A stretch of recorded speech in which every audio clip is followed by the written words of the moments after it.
A genius inventor, while deep in an experiment, suddenly finds himself unexpectedly disconnected from his own life and transported back in time.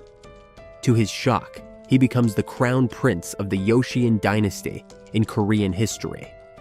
Armed with knowledge from the future, he begins to revolutionize the nation.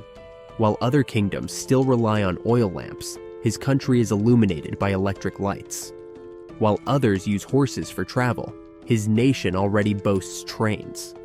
And while enemy soldiers march into battle wearing fabric armor, his forces are clad in iron armor and armed with 6-barrel guns, turning every battle into a decisive victory. Follow the journey of a 9-year-old crown prince as he reshapes his kingdom into the most powerful dynasty in history. Our story centers on Kim Jin-ho, a prodigious inventor with an unparalleled ability to create. In middle school, he successfully built a working steam engine. By high school, he was forging iron armor with the precision and skill of a master craftsman from the ancient world. In college, he designed a human-powered plane that ran without fuel. He even crafted a peculiar toy gun that packed more punch than a real firearm, an invention that almost got him arrested by the Royal Army on multiple occasions. But fate had other plans. During a sudden earthquake, Jin-ho accidentally dropped some explosive materials, triggering a disaster. In the blink of an eye, he was sent back in time, awakening in the body of a newborn baby. It didn't take long for Jin-ho to realize that his family in this life was far from ordinary. They were part of the elite upper class. Initially, he thought his parents were just typical nobles, but it didn't take long for him to discover that they were not only incredibly wealthy, but also wielded immense power. His father was the crown prince, the future king, and the 4th ruler of the Oeon dynasty in Korean history. Born into privilege, Jin-ho was a true heir to the throne, seemingly destined for greatness. Time flew by, and before he could even grasp it, he was already 4 years old.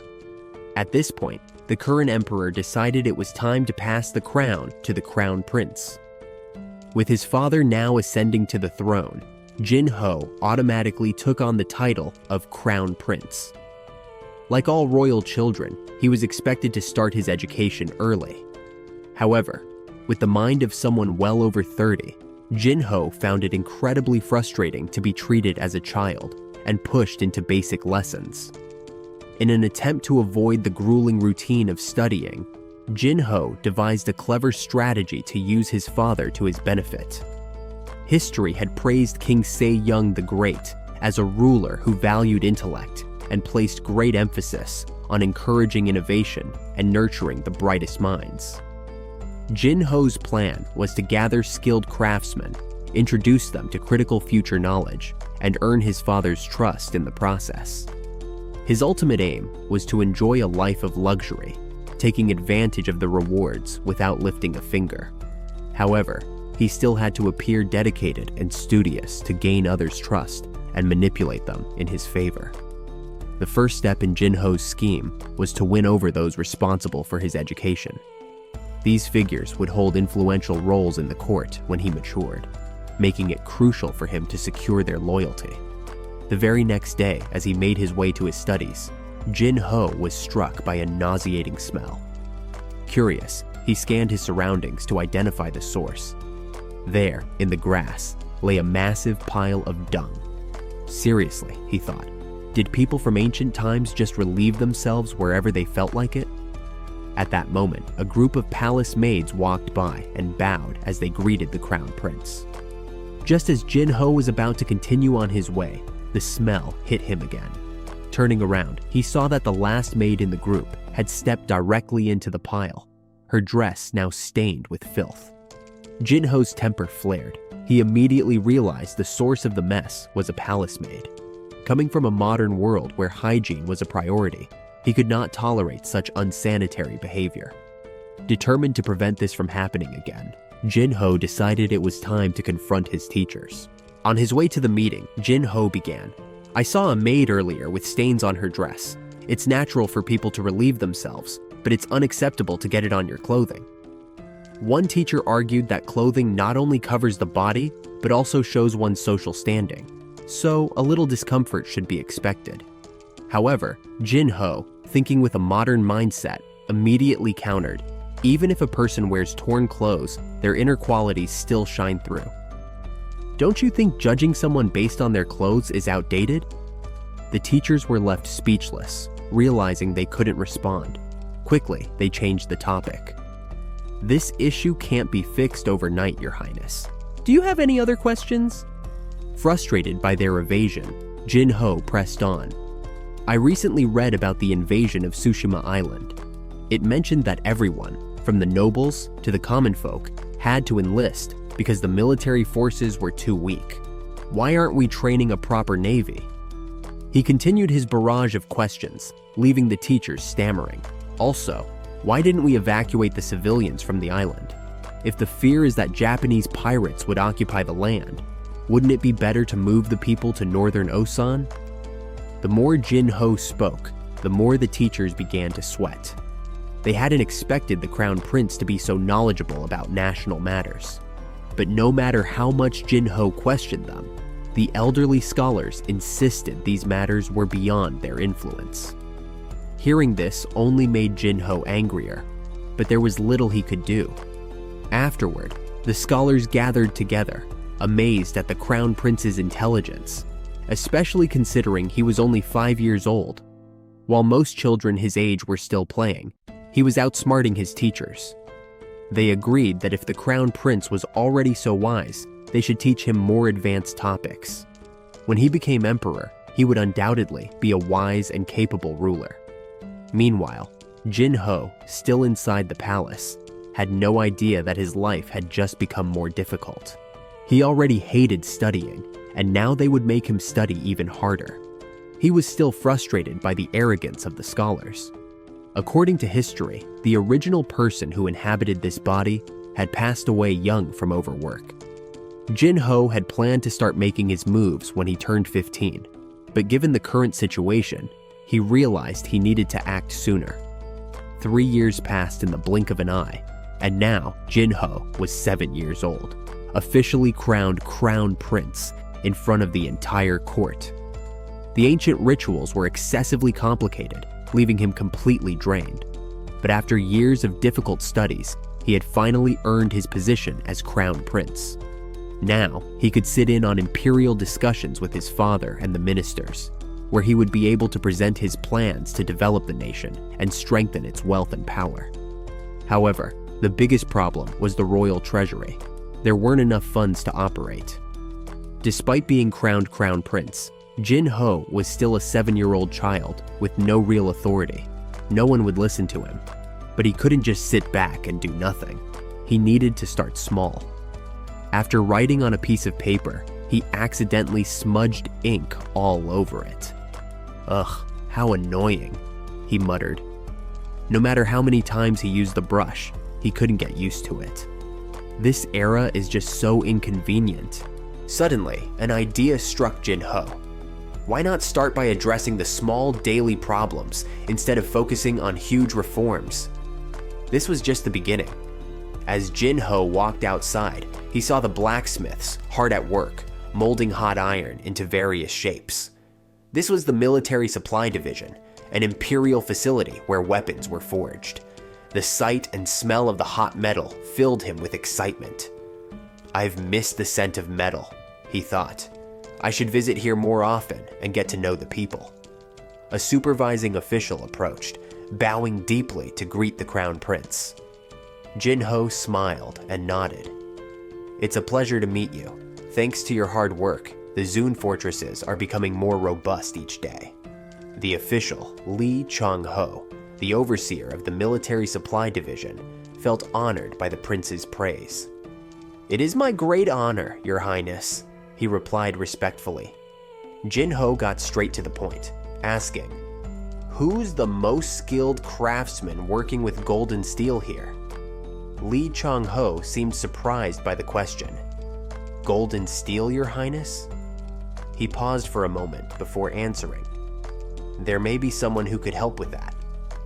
After hearing Lee Chong-ho's suggestion, Jin-ho ordered the skilled blacksmith to be brought in. When the blacksmith saw the Crown Prince, He immediately knelt and bowed deeply. "I greet your highness," he said humbly. Jinho chuckled. "Humble? Don't be modest. You're working in the military supply division, responsible for strengthening Osen's defenses. How could you consider yourself humble?" The blacksmith quickly corrected himself. "Your grace, your boundless wisdom humbles me." Jinho took out a scroll and spread it on the table. "Come closer. I have something I need your help with." He placed a blueprint on the table and asked, "Can you create this?" The blacksmith examined the sketches, a puzzled look crossing his face. "What is this?" he asked. Jinho placed his hand on the table and explained, "This is meant to replace the traditional writing brush." The blacksmith's eyes widened in surprise. "It looks like something that can store ink and release it when writing, but the key feature seems to be controlling the flow of ink with each stroke."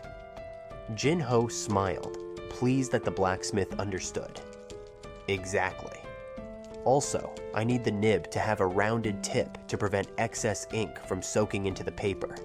Can you also make the slit through which the ink flows as narrow as possible?"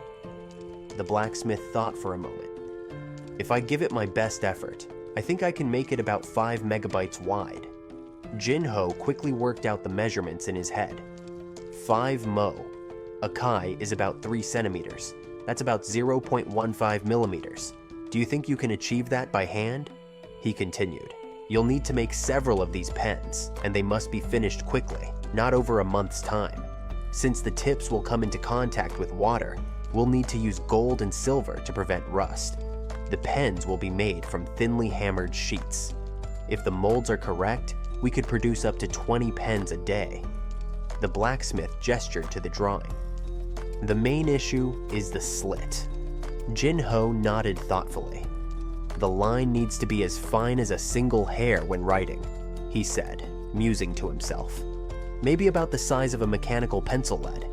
0.5 millimeters should be good."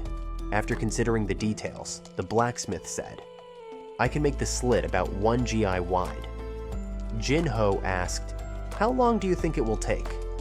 The blacksmith replied, "If you give me 2 days." Jinho immediately said, "I'll give you 3. Bring me your best finished work." The blacksmith eagerly agreed. "Understood, Your Highness." 3 days later, the blacksmith returned with the finished products. "I've created 5 nibs, each with a different line thickness. Please try them out and let me know which one you prefer." Jinho attached the nib to the pen and carefully dipped it in ink. As he made a swift stroke across the paper, the nib produced a fine, elegant line, exceeding his expectations. Jinho smiled, clearly impressed. "I love it. You did an amazing job," he said, praising the blacksmith. The blacksmith humbly replied, "It's all thanks to your guidance, Your Highness." After testing all the nibs, Jinho placed his order. "Make 100 more with this line thickness, and keep 10 in pristine condition." The blacksmith nodded immediately. "Of course, Your Highness." Jinho added, "Also, could you engrave plum blossoms on the nib of this gold pen?" Without a moment's hesitation, the blacksmith bowed and replied, "Of course, Your Highness." Han, full of excitement, inquired, "How long will it take?" The blacksmith, with unwavering confidence, assured him, "Only 10 days, Your Highness." Hyung, always cautious, replied, "I'll grant you 2 extra days, but I expect it to be flawless. I will present this to my father." Gong, the blacksmith, gave a deep bow and pledged, "I swear, there will be no flaws, Your Highness." Hyung, with one final request, added, "By the way, please keep this project a secret until I introduce it to my father." Gong quickly responded, "As you wish, Your Highness." With their conversation concluded, Hyung swiftly departed. From a distance, Lee Chong-ho, who had been watching, remarked, "His Highness is remarkably mature for his age." Gong, agreeing, replied, "I've heard he's only just turned 8, but the way he speaks and carries himself, it's as if he's 30. Lee Chong-ho, turning to him, asked, "Putting that aside, you've probably realized something by now." "Isn't it wonderful to be the finest craftsman in Osen?" It turned out that Gong had received a special certificate of recognition, personally given to him by Crown Prince Hyang. Gong cherished it greatly and said, "I'll need to find a skilled carpenter to make the perfect frame for this. It's truly a family heirloom in the making." Meanwhile, the nibs Hyang had requested were finally completed, adorned with intricate plum blossom engravings. When Emperor Yongnian tested the pen, he was astounded. "This is an extraordinary tool, 10 out of 10, he exclaimed. In the third year of Sai Yung's reign, the Crown Prince proudly presented the golden pen to the Emperor. After trying it himself, the Emperor was unable to contain his praise. "The wrist and arm feel so comfortable while writing with this pen. Even when writing quickly, it maintains its beauty. Truly, the Crown Prince has created something remarkable." Hyang humbly responded, "You are too kind, father." The Emperor, pleased, declared, "The historians must record the remarkable achievement of the Crown Prince today." The historian, bowing respectfully, responded, "As you command, Your Majesty." Emperor Yongnian looked at the pen for a long moment. "You've done something truly extraordinary, Crown Prince," he said, noticing something special. "Is this a plum blossom?" he asked. Hyang replied quickly, "Yes, it's engraved on the nib as the royal family symbol." The Emperor, filled with pride, responded, "Excellent! But how did you come up with the idea for this invention?" The Emperor, eager to know, asked the Crown Prince to explain his reasoning. Hyang paused, thinking carefully, then responded with cleverness. "One day, when father was dipping his brush into the ink, I noticed something strange. The ink seemed to be absorbed into the bristles of the brush. Normally, water flows downward, but here the ink moved upward, defying what was expected.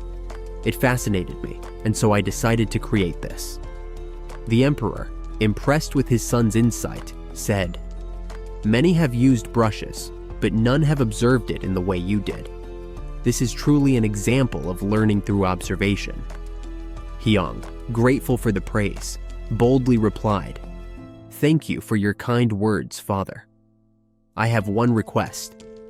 "Speak your mind," the Emperor replied. Hyang turned to the servant and called, "Eunuch, bring them here."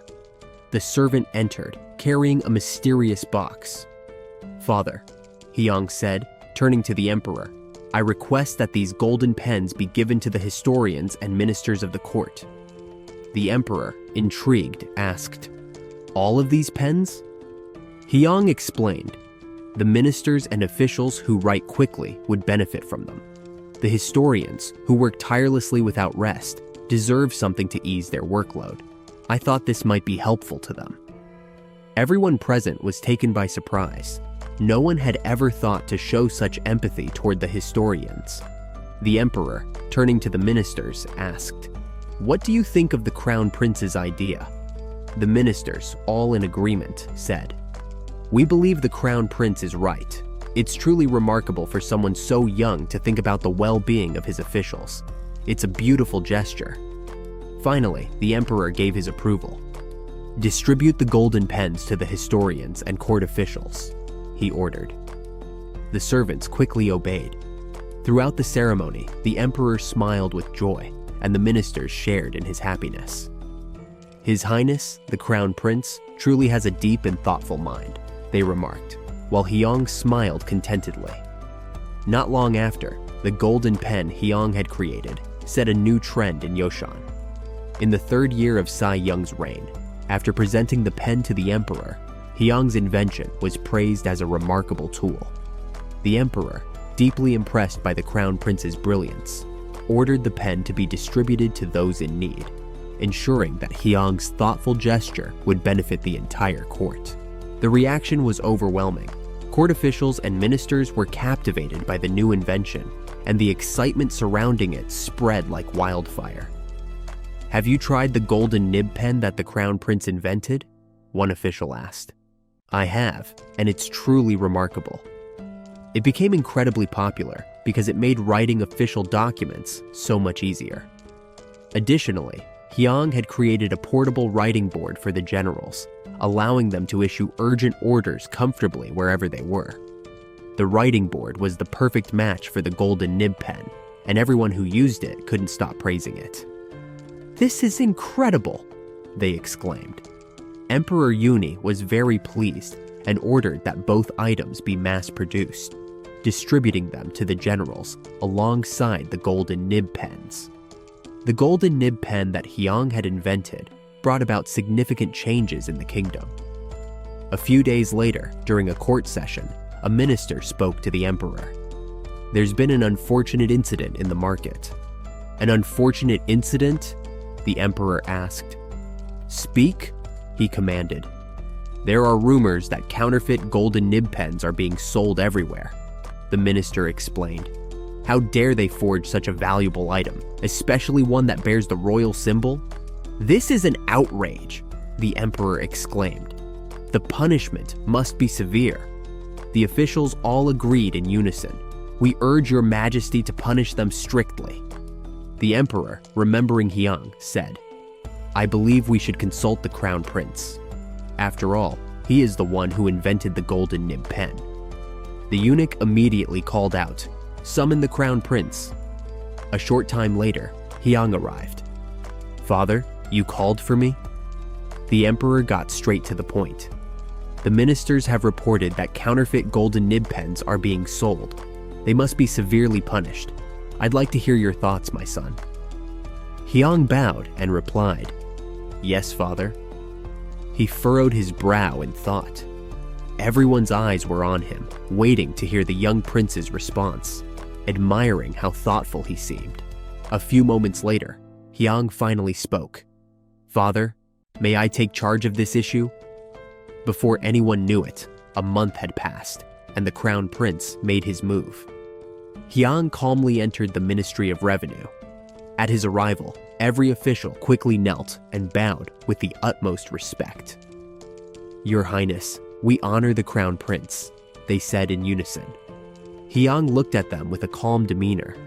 "So, do you understand why I'm here?" He held up a pen. One official's face turned ashen at the sight of it, and no one dared to lift their gaze. "None of us would allow our guilds to be part of such a disgraceful act," one official nervously replied. "My guild would never be involved in something like this," another added in defense. Hyang observed them briefly, then replied, "I'm not here to point fingers at you. Stand up."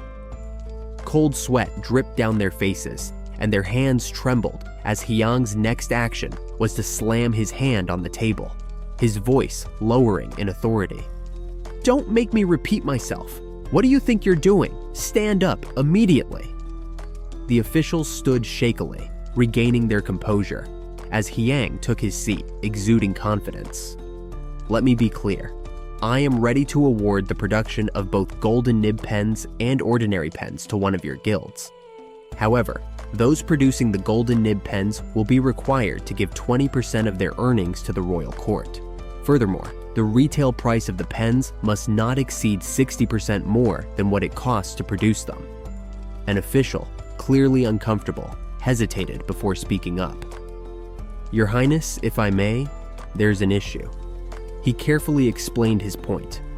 While a 60% markup seems generous, factoring in the wages of the workers and the sellers, we'd only be left with a 30% profit. With the 20% taken by the court, that leaves us with just 10%. At that moment, Hyang's expression darkened. He slammed his hand onto the table in frustration. "Are you lying to me?" The official fell silent, realizing his mistake. Hyang pointed at him and barked, "I said 20% of the 30% profit. That means you'd only keep about 6%, not 10%.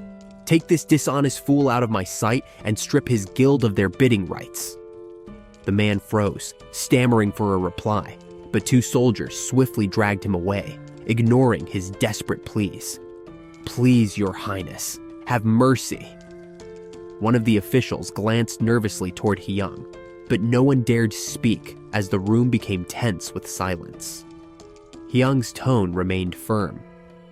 "Both my father and I agree that the prosperity of merchants and commoners is vital. No one can thrive alone. Everyone needs assistance in life. He suddenly stood up, his voice rising with authority. However, if any of you dare to deceive like he did, you will be seen as nothing more than trash. Understand? All the officials bowed deeply and responded together. We will remember, Your Highness. With Hiang's position now made clear, the bidding process for the golden nib pen moved forward without further deception. Hiang called for the eunuch to meet him privately. A sly grin tugged at the corner of his mouth. You did well, eunuch. I wouldn't dare, Your Highness. The eunuch replied, his brow furrowed. But, if I may ask, why did you take such drastic measures? Hiang let out a quiet sigh. You know, I'm still young and lacking in experience. I don't have many other options. The eunuch nodded in understanding. Indeed, Your Highness. Well, if you'll permit me, I'll take my leave now. Go ahead, Hiang replied, his heart filled with satisfaction. Good, everything is going smoothly. Just keep this up. But then, a sudden interruption. An official spoke out. Your Highness, I, Grand Chamberlain Su-am, have an urgent matter to discuss, he said in a stern voice. We can no longer proceed with the Crown Prince's plan, the official informed the Emperor with a resolute tone. Your Majesty, I, Grand Minister Su-am, must report something of great importance. This was the first time Hiang had encountered such political maneuvering. With a determined gaze, he turned toward the man. Su-am spoke again, his words final. We cannot continue with the Crown Prince's plan, Your Majesty. Since Hiang's reincarnation, he had been showered with endless praise and laughter, particularly as the royal treasury flourished. Everyone was overjoyed by the financial success that followed the introduction of golden nib pens. The economic situation had steadily improved, generating revenue like never before. Thanks to this, King Sa-jong and the ministers began to pay closer attention to the benefits of trade. The emperor praised Hiang, saying, "The crown prince has truly done something remarkable." However, those less fond of the prince began meeting in secrecy. A small group of conspirators huddled together, discussing in hushed tones. How can the court turn into a marketplace? The merchants will become the lowest class in society. The emperor and the officials are showing far too much favoritism toward them, one man said, stroking his beard. This all originates from the crown prince. We must act swiftly to reveal this to the emperor, or else things will continue to spiral downward. The group agreed. No matter how clever the crown prince is, he is still just a child. It is a grave error to allow a child to decide such important matters. But before they could carry their complaints to the emperor's father, Grand King Taejong, passed away on the 10th of May during the 4th year of Sejong's reign. Grand King Taejong died at the age of 56, forcing the conspirators to delay their plans. It seems we'll have to wait for a better opportunity, one said, and the others reluctantly agreed. Meanwhile, Hiang was overwhelmed with work day and night. He buried himself in book after book. So the books from Europe in this era come here through China, he mused, hands on his hips and a confident expression on his face. Hopefully, this will help me with the source of my inspiration. If I claim these ideas as my own, they'll grow suspicious. Hiang's face darkened. I need to figure out how to deceive them. Everything was proceeding as planned. During the formal court presentation, Hiang spoke with clarity and logic. Therefore, I believe it would be far more practical if we adopted these Indian numerals, or, as the Westerners call them, Arabic numerals, for use in our country. The ministers reacted.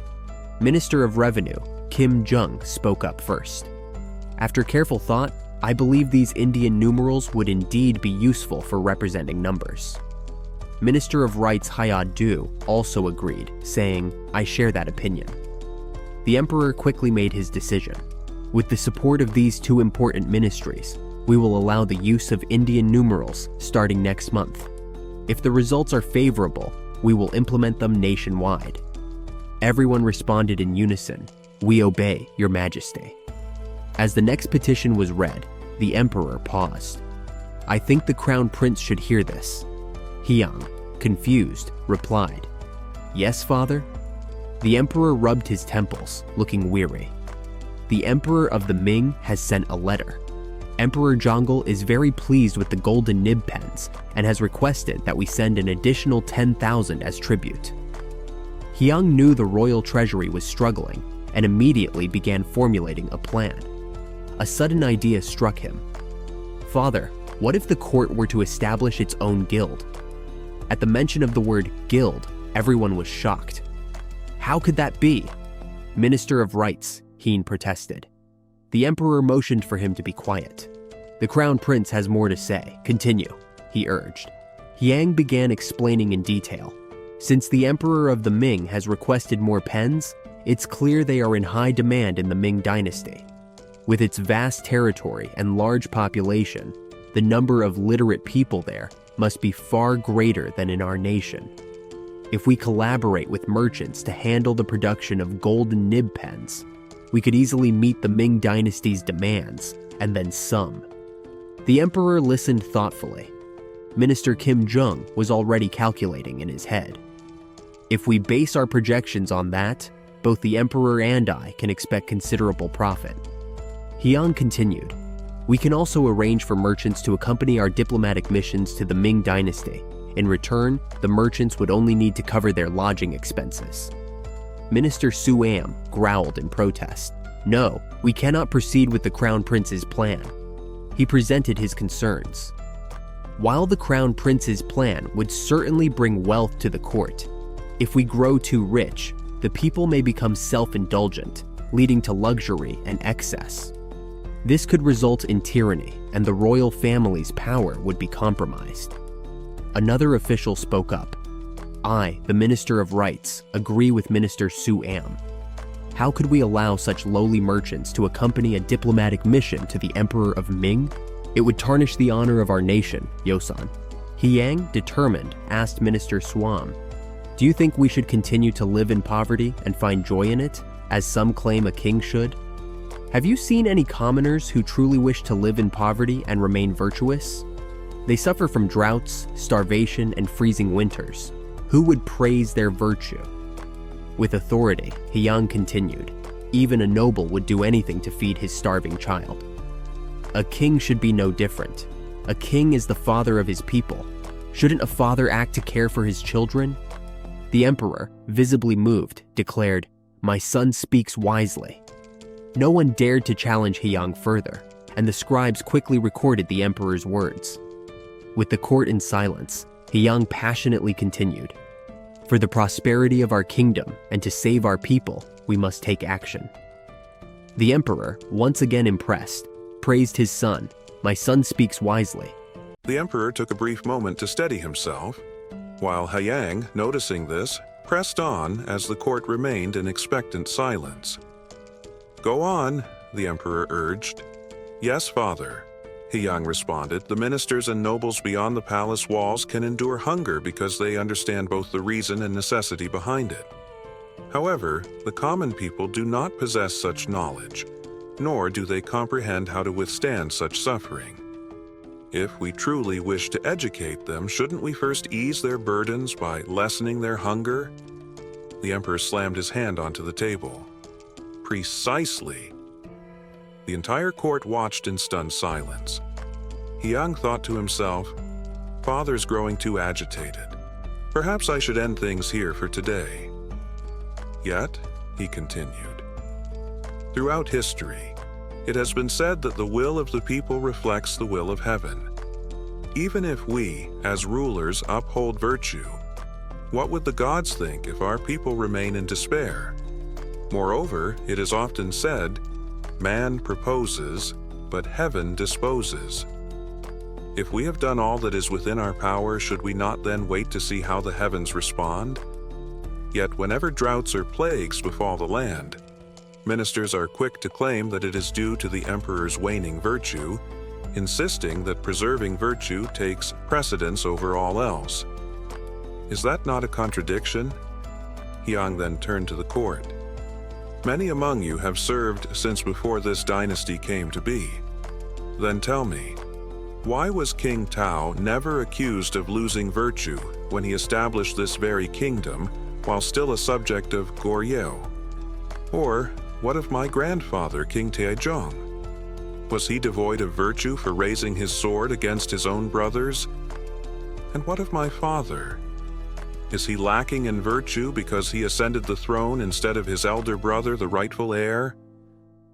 Grand Minister Swam immediately interjected, his voice urgent. Your Highness, that is not what we meant. He turned to the Emperor in desperation. Your Majesty, we have never entertained such treasonous thoughts. We beg your Majesty for mercy. The ministers followed in unison. Please, your Majesty, grant us mercy. The Emperor, his expression firm yet composed, finally spoke. The Crown Prince's words may have been severe, but I trust the ministers will not take offense. Hyang, mind your words in the future. Yes, Father, I will be more careful, Hyang responded swiftly. The Emperor then addressed the court. I want you all to understand, I too believe that ensuring the well-being of the people is of utmost importance. Furthermore, the tribute to the Ming Emperor will proceed according to the Crown Prince's proposal. The officials lowered their heads in compliance. As your Majesty commands. The Emperor turned back to Hyang. Do you have anything more to add? Hyang immediately replied, rather than simply distributing food as charity, I believe it would be wiser to provide sustenance in exchange for labor, Father. The Emperor, intrigued, raised an eyebrow. You propose paying them? Hyang elaborated. Droughts are not solely caused by a lack of rainfall. Our limited irrigation systems and neglected reservoirs also play a significant role. If we wish to prevent future disasters, we must construct water storage facilities in every town and restore the ones that have fallen into disrepair. By enlisting the people for this task and compensating them with food, we can address both hunger and infrastructure at once. Would this not be solving two problems at once? He turned toward the ministers. What do you all think? The court officials, after a brief murmur of agreement, responded unanimously, Your Highness, this is an excellent proposal. The Emperor gave a firm nod before issuing his command. Crown Prince, return to the palace. Hyang bowed deeply. Yes, Father. Just as he was about to leave, the Emperor seemed to recall something. And do not forget, you must prepare to take part in state discussions once the ancestral rites have concluded. Thank you, Father, for granting your inexperienced son the opportunity to partake in such matters, Hyang replied before turning to depart. Rising from his seat, the Emperor declared, Court is adjourned. You are all dismissed. As your Majesty commands, the court echoed. Yet before anyone could move, the Emperor's voice suddenly deepened, taking on a graver tone. One more thing, he added. Perhaps it is time I truly consider something. Tell me, what do you all honestly think of this dynasty? The ministers were gripped by fear. Your Majesty, we would never even dream of betraying you, they pleaded desperately. Please, have mercy. The Emperor's expression turned cold. Go back to your duties, he commanded. Mercy, your Majesty, they echoed as they hurriedly left the hall. Outside, murmurs spread among the officials. One misstep and disaster could strike, one whispered. He isn't just King Tao's descendant. His lineage is deeply tied to the previous rulers as well. Grand Minister Sum shot them a stern look. Enough of that nonsense. If you value your positions, you'll be careful with what you say. Another official sighed. I can't help but wonder, is this truly the path our nation is headed down? The others exchanged cautious glances before one warned, You should know by now. Careless words can lead to ruin. Suum exhaled slowly. We made a grave error today. We dismissed the Crown Prince because of his youth, but he has proven to be far more formidable than we expected. One minister hesitated before asking, "Then, what do we do now?" Suum's expression darkened. "If it comes to it, we may have no choice but to submit a formal resignation." The suggestion stunned the others. "Resign?" Suum folded his arms. "Our role is to guide the ruler, ensuring he stays on the right path. Even ancient texts say that a wise leader listens to the voice of his people. We must make sure the emperor remains wise." His tone carried a weight of unspoken intent. When King Si Yunk's order was proclaimed, the Ministry of Revenue set to work crafting golden nib pens, intended as tribute for Emperor Jongle. However, an issue soon arose. The emperor's expression darkened. "What do you mean they won't meet the deadline?" A court official bowed low. "Your Majesty, I beg your forgiveness, but the Merchant Guild responsible for the pens has informed us that they cannot produce the required amount in time." Jinho had anticipated this. Given the current state of Joseon's workshops, meeting such a demand within the given time frame was unrealistic. After a brief pause, he addressed his father. "Your Majesty, I need to clarify something. May I summon the leader of the Merchant Guild?" Suum immediately protested. "This is unacceptable. A mere merchant has no place in affairs of the state." The emperor remained composed. "Grand Secretary, you knew exactly how I would respond. Yet you still chose to interrupt me, didn't you?" Realizing his mistake, Suum hesitated. "Your Majesty, The emperor continued, his tone unwavering. "I acknowledge your loyalty, but instead of dismissing every proposal outright, why not present an actual alternative?" Lowering his head, Suum murmured, "I seek your Majesty's pardon." The emperor dismissed the matter. "Summon the merchant at once." Not long after, the guild's representative was brought before the court and knelt. "Your humble servant greets your Majesty." The emperor gestured toward Jinho. "The Crown Prince has a question for you. Answer honestly." "Yes, your Majesty," the merchant responded. Jinho's gaze was steady. "I understand that your guild is unable to fulfill the order on time. What is the reason for this delay?" The merchant bowed his head slightly. "Golden nib pens require meticulous craftsmanship. Each piece must be crafted with precision and care. Even if we work faster, there are limits to how many can be made within the time frame." Jinho considered this. "So, the entire process relies on a single artisan for each pen?" "That is correct, Your Highness," the merchant confirmed. "A skilled craftsman must handle each one individually." After a moment's thought, Jinho turned to his father. "Your Majesty, I believe I have a solution. However, I will need to speak with the artisans directly." Suum reacted immediately, his voice rising in protest. "Your Majesty, first a merchant. Now the prince wishes to summon mere craftsmen to the royal court? This cannot be allowed." The emperor's patience wore thin. "Grand Secretary, silence yourself. Why should I not summon them when this matter concerns the kingdom itself?" Suum, still displeased, attempted to argue. "Your Majesty, But the emperor had heard enough. "If you persist in arguing, I may begin to doubt your loyalty," the emperor warned, his voice heavy with authority. The chamber fell into an uneasy silence. No one dared to challenge him further. With a firm gesture, the emperor commanded, "Summon the craftsmen at once." When the artisans arrived, Jinho addressed them directly. "I've been told that each of you is responsible for crafting an entire golden nib pen from start to finish. Is that correct?" The craftsmen, kneeling, responded in unison. "Yes, Your Highness."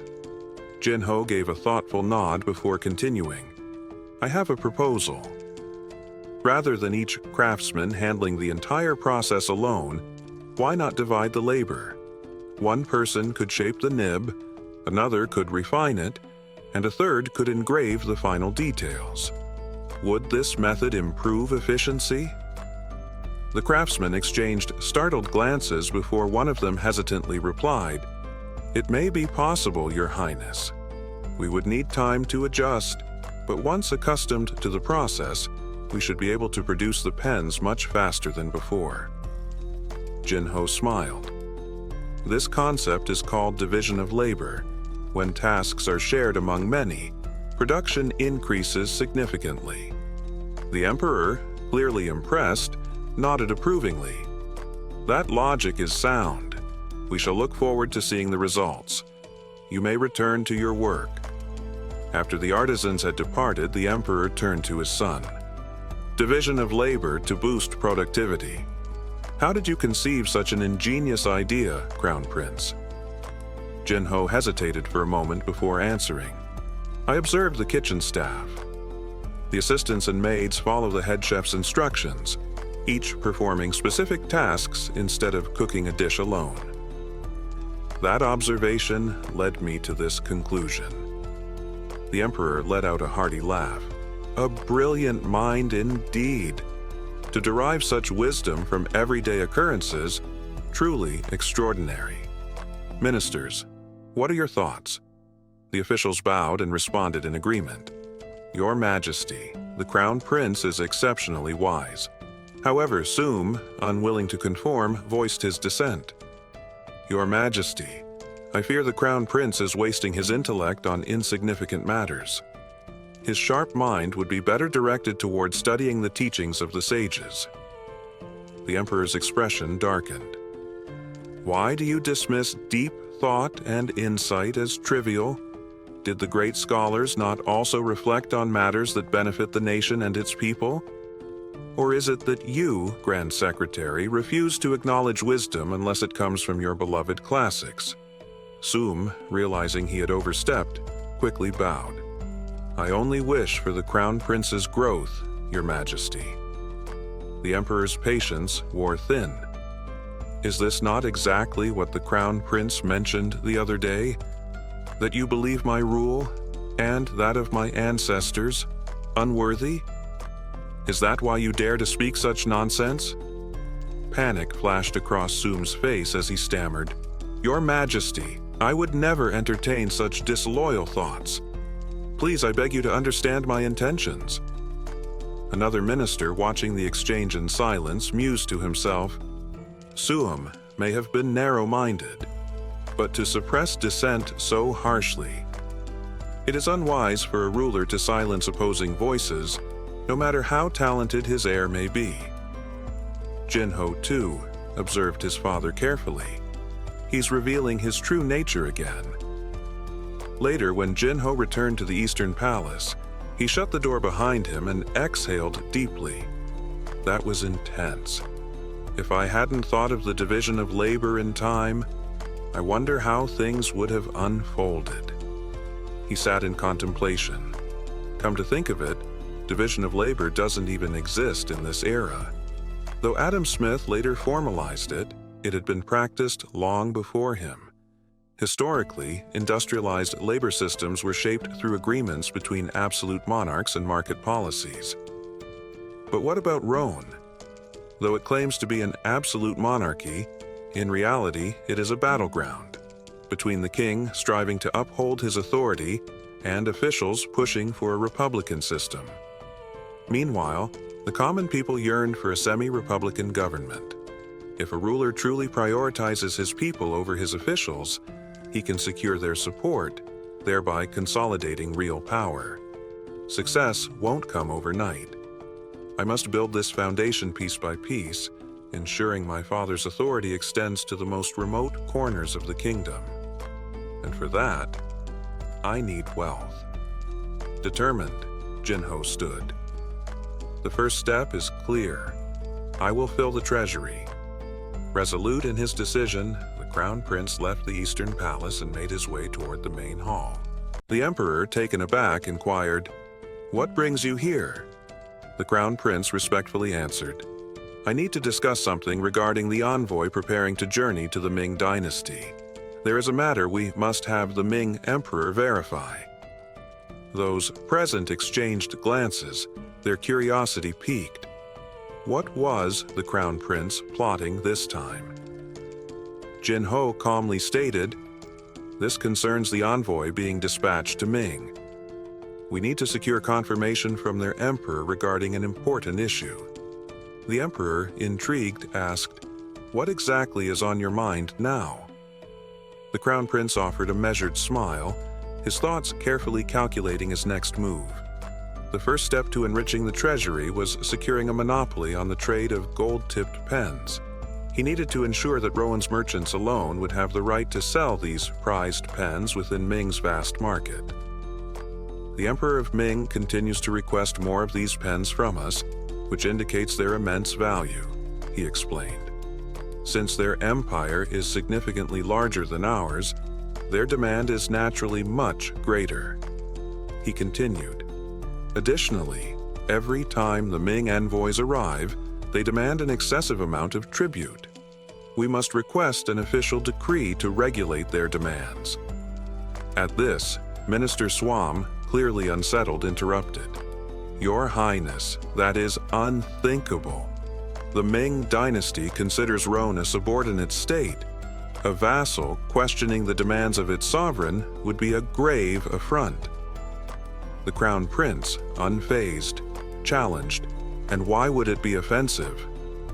Does being the larger nation give them the right to exploit smaller ones?" Swam countered, "That is not the issue. If we suddenly reduce the tribute they are accustomed to receiving, it could provoke serious repercussions." Jin Ho, growing irritated with Swam's constant resistance, thought, "This old man never fails to oppose me." Aloud, he said, "Do you even realize where all this tribute comes from? It is taken from the very people of our land, the result of their labor and sacrifice. Furthermore, the Ming dynasty's demands continue to increase, which means our own people's resources are diminishing. If this trend continues, even our treasury will suffer. Should we not address this crisis before it escalates?" Swam remained steadfast.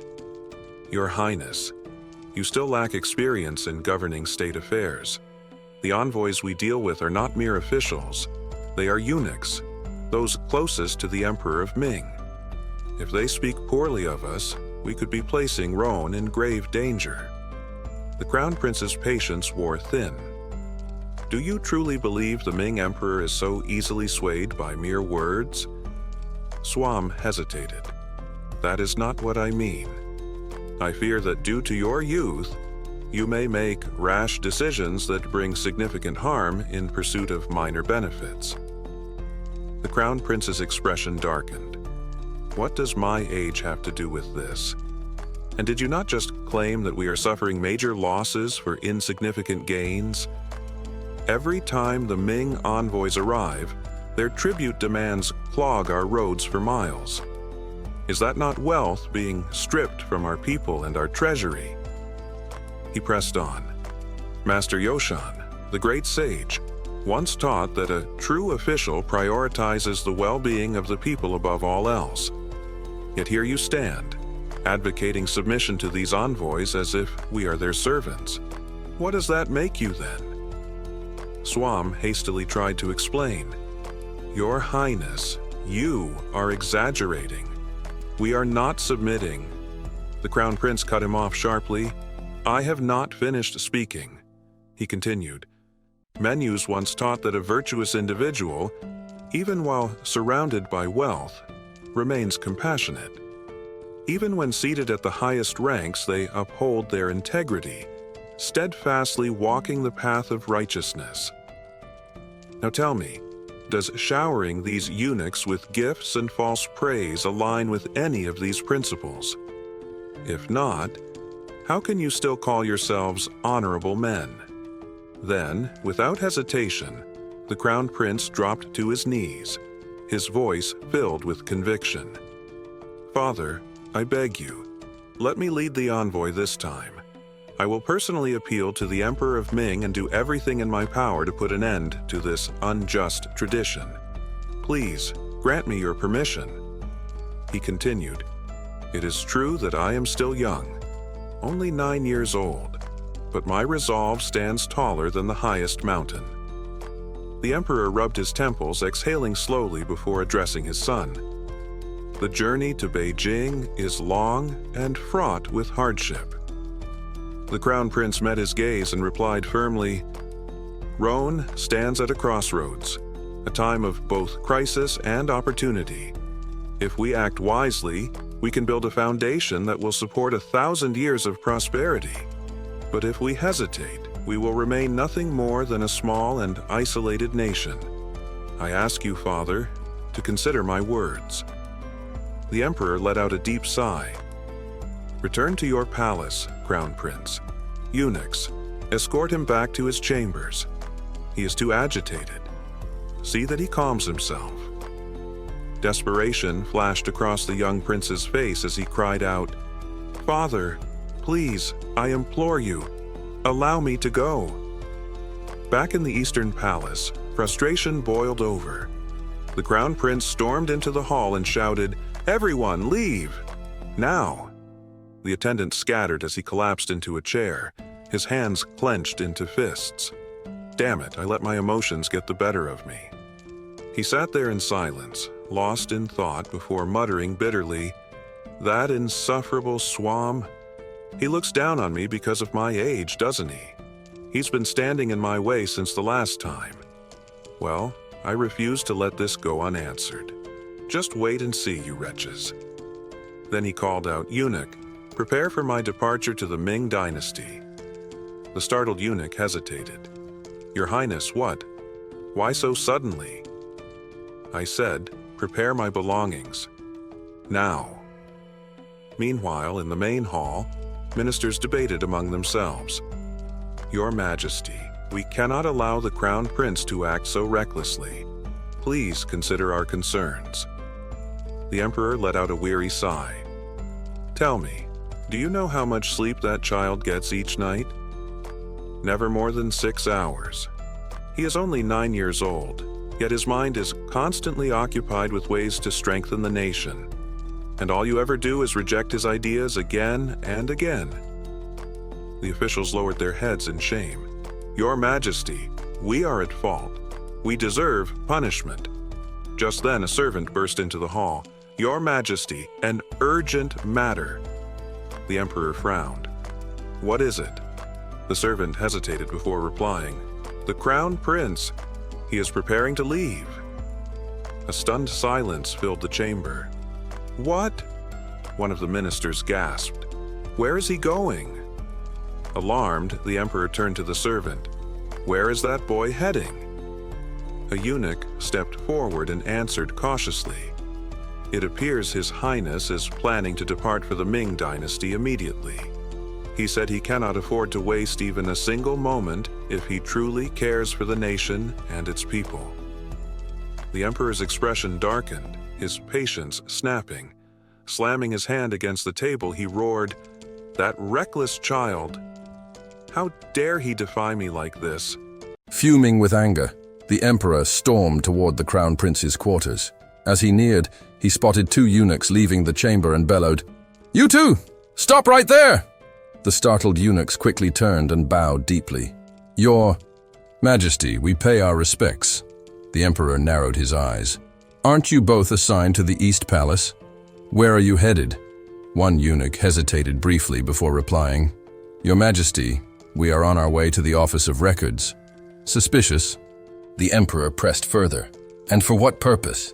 The eunuch faltered but eventually muttered, "We were instructed to document all the gifts sent to the Ming envoys ever since the late King Taejo's reign." Hearing this, the Emperor's fury exploded.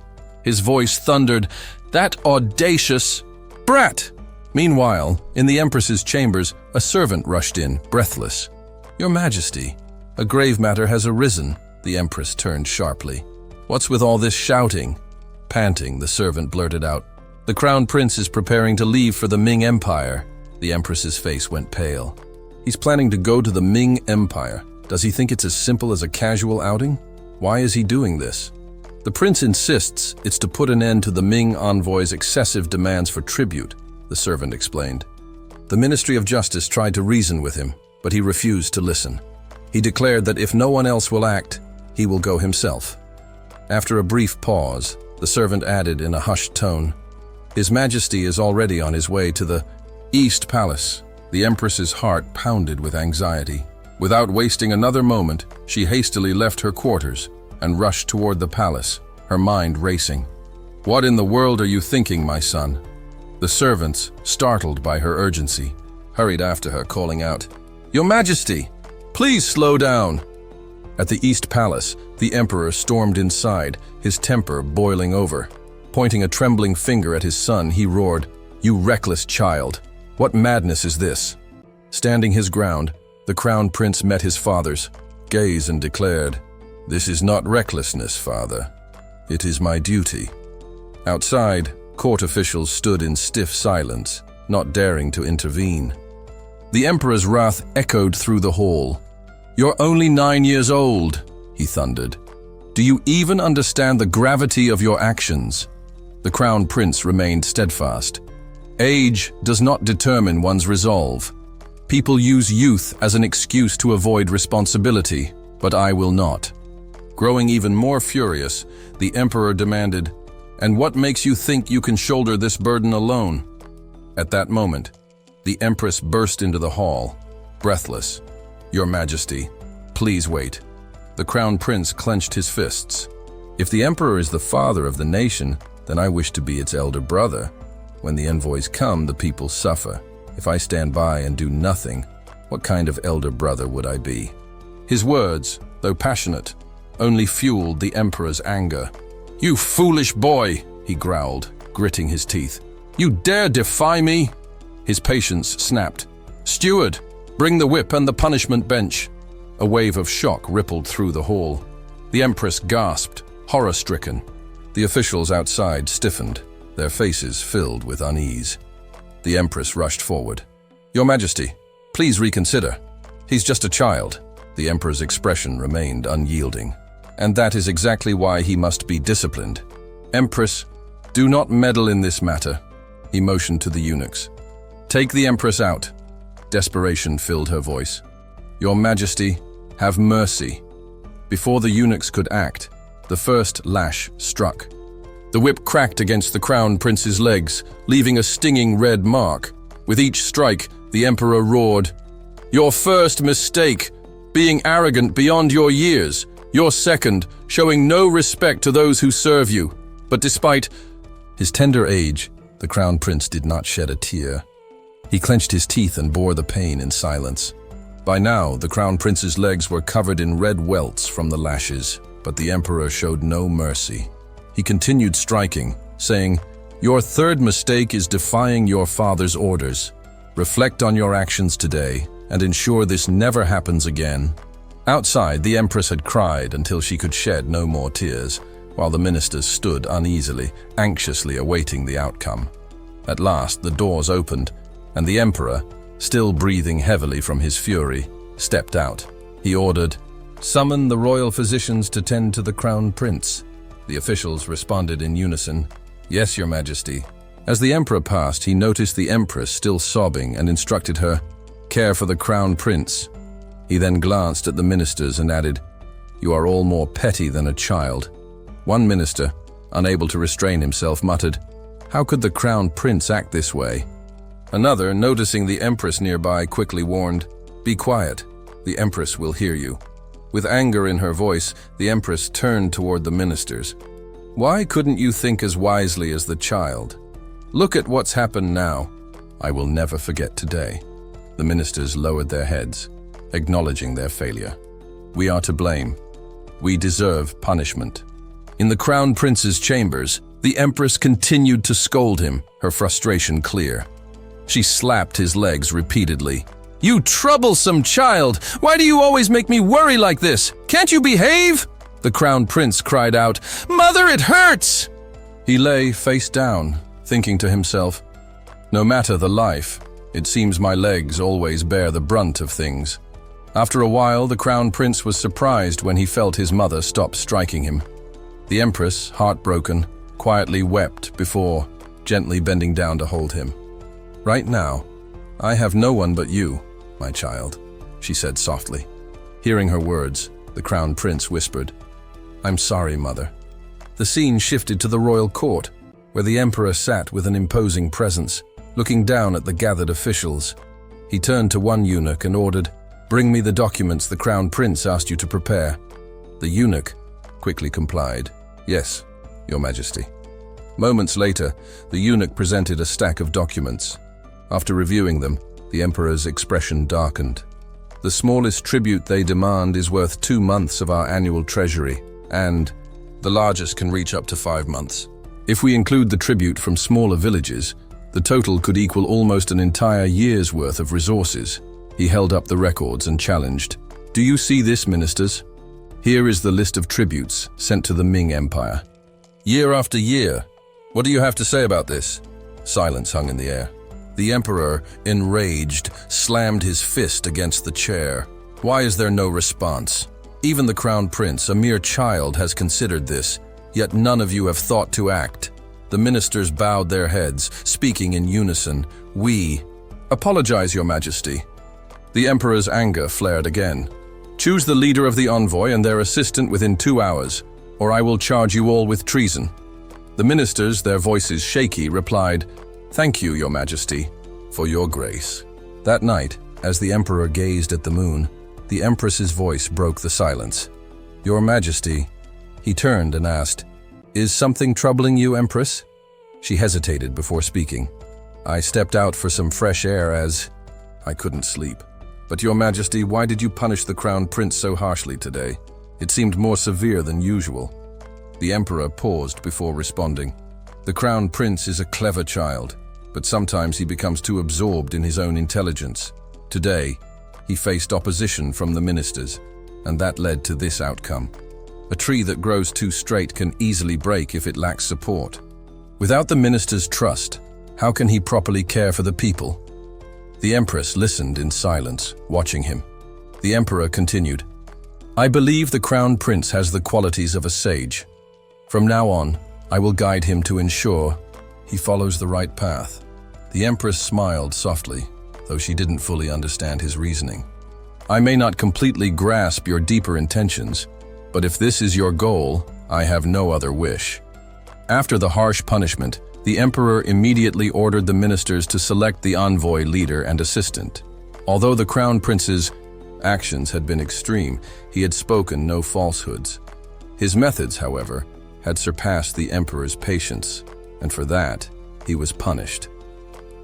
The crown prince rested his head on his hand, exhaling repeatedly as he watched his younger brothers playing in the courtyard. His gaze lingered on the one closest in age to him, a boy whose future would shape the fate of the kingdom. That child, laughing and darting around without a care, was none other than Ayu, his younger brother. But Ayu was no ordinary prince. In the years ahead, this seemingly carefree boy would unleash a storm of bloodshed within these very palace walls. He was destined to become the 17th ruler of Yoshan, King Seijo. If history unfolded as Jin Ho remembered, Ayu would orchestrate the downfall of the current King Mong before aiding Mong's nephew, King Danzhong, in ascending the throne. However, Ayu's ambition wouldn't end there. He would rally the Guyuzhang faction, staging a rebellion that would crush all opposition. Even his own brother, Grand Prince Anyon, wouldn't escape his grasp, poisoned to secure Ayu's reign. The Guyuzhang uprising was no minor skirmish. It was a full-scale coup, a brutal purge that redefined the kingdom's power structure in 1453. Jin Ho could still recall his teacher's words about Prince Shuang, a man who had forsaken both his younger and older siblings, turned against his grandfather and father, and cast an ominous shadow over the once prosperous Joseon dynasty. Historians condemned Shuang as a tyrant, and now, as Jin Ho stared at his innocent-looking brother, dread settled deep in his chest. That child would one day become a monster. Jin Ho clenched his fists. He couldn't stand idly by and watch history repeat itself. He had to act before IU's ambitions took root. A sudden thought flickered in his mind, curling his lips into a smirk. Yes, that was the answer. The best way to reshape someone's fate was through guidance. With a newfound determination, he strode toward his brothers, calling out, "IU, good morning." The two younger princes, IU and Aong, whose real names were Swang and Anang, halted their game and turned to him, bowing politely. "Good morning, elder brother." Jinho smiled warmly. "You both seem to be enjoying yourselves." Then, turning to IU, he asked, "Your writing lesson is soon, isn't it? Why don't we study together today?" IU blinked, caught off guard. "Why?" Jinho hadn't expected him to question it and stumbled over his words. "Why, I just want to see how you're progressing." But beneath the surface, his thoughts ran deeper. "You'll serve under me one day. You won't have the luxury to slack off." Yu's expression darkened with suspicion. He hesitated, then shook his head. "I'll study on my own." Without waiting for a reply, IU grabbed Aong's hand and pulled him away. "Let's go. We're disturbing our brother." Though his voice remained neutral, there was a flicker of irritation in his eyes. As the day wore on, the palace bustled with its usual routines. That evening, IU eagerly rushed toward the dining hall, his small feet pattering against the polished floors. A maid trailed behind him, sighing. "Young master, slow down. You'll trip." As IU neared the hall, hushed voices from a nearby corridor caught his attention. He stopped abruptly, pressing himself against the wall to eavesdrop. "His Highness, the Crown Prince is truly exceptional," one servant murmured in admiration. "Despite his youth, he's already well-versed in literature and governance." "Indeed," another agreed. "A prodigy, born to lead." IU perked up, expecting to hear his name next. But as the conversation continued, his excitement faded. "Well, the second prince is competent, but compared to the Crown Prince, they were born to be compared," the first servant sighed. A sharp pang shot through IU's chest. His fingers curled into fists. Behind him, his maid noticed his expression and stormed toward the gossiping servants. "How dare you speak so?" "Carelessly?" she snapped. The startled maids dropped to their knees. "We deserve punishment!" Before his maid could drag them away for discipline, IU held up a hand. "Let it go," he said coolly. "It doesn't matter. On the surface." He seemed unbothered, but deep inside, an unsettling question gnawed at him. Why am I always second?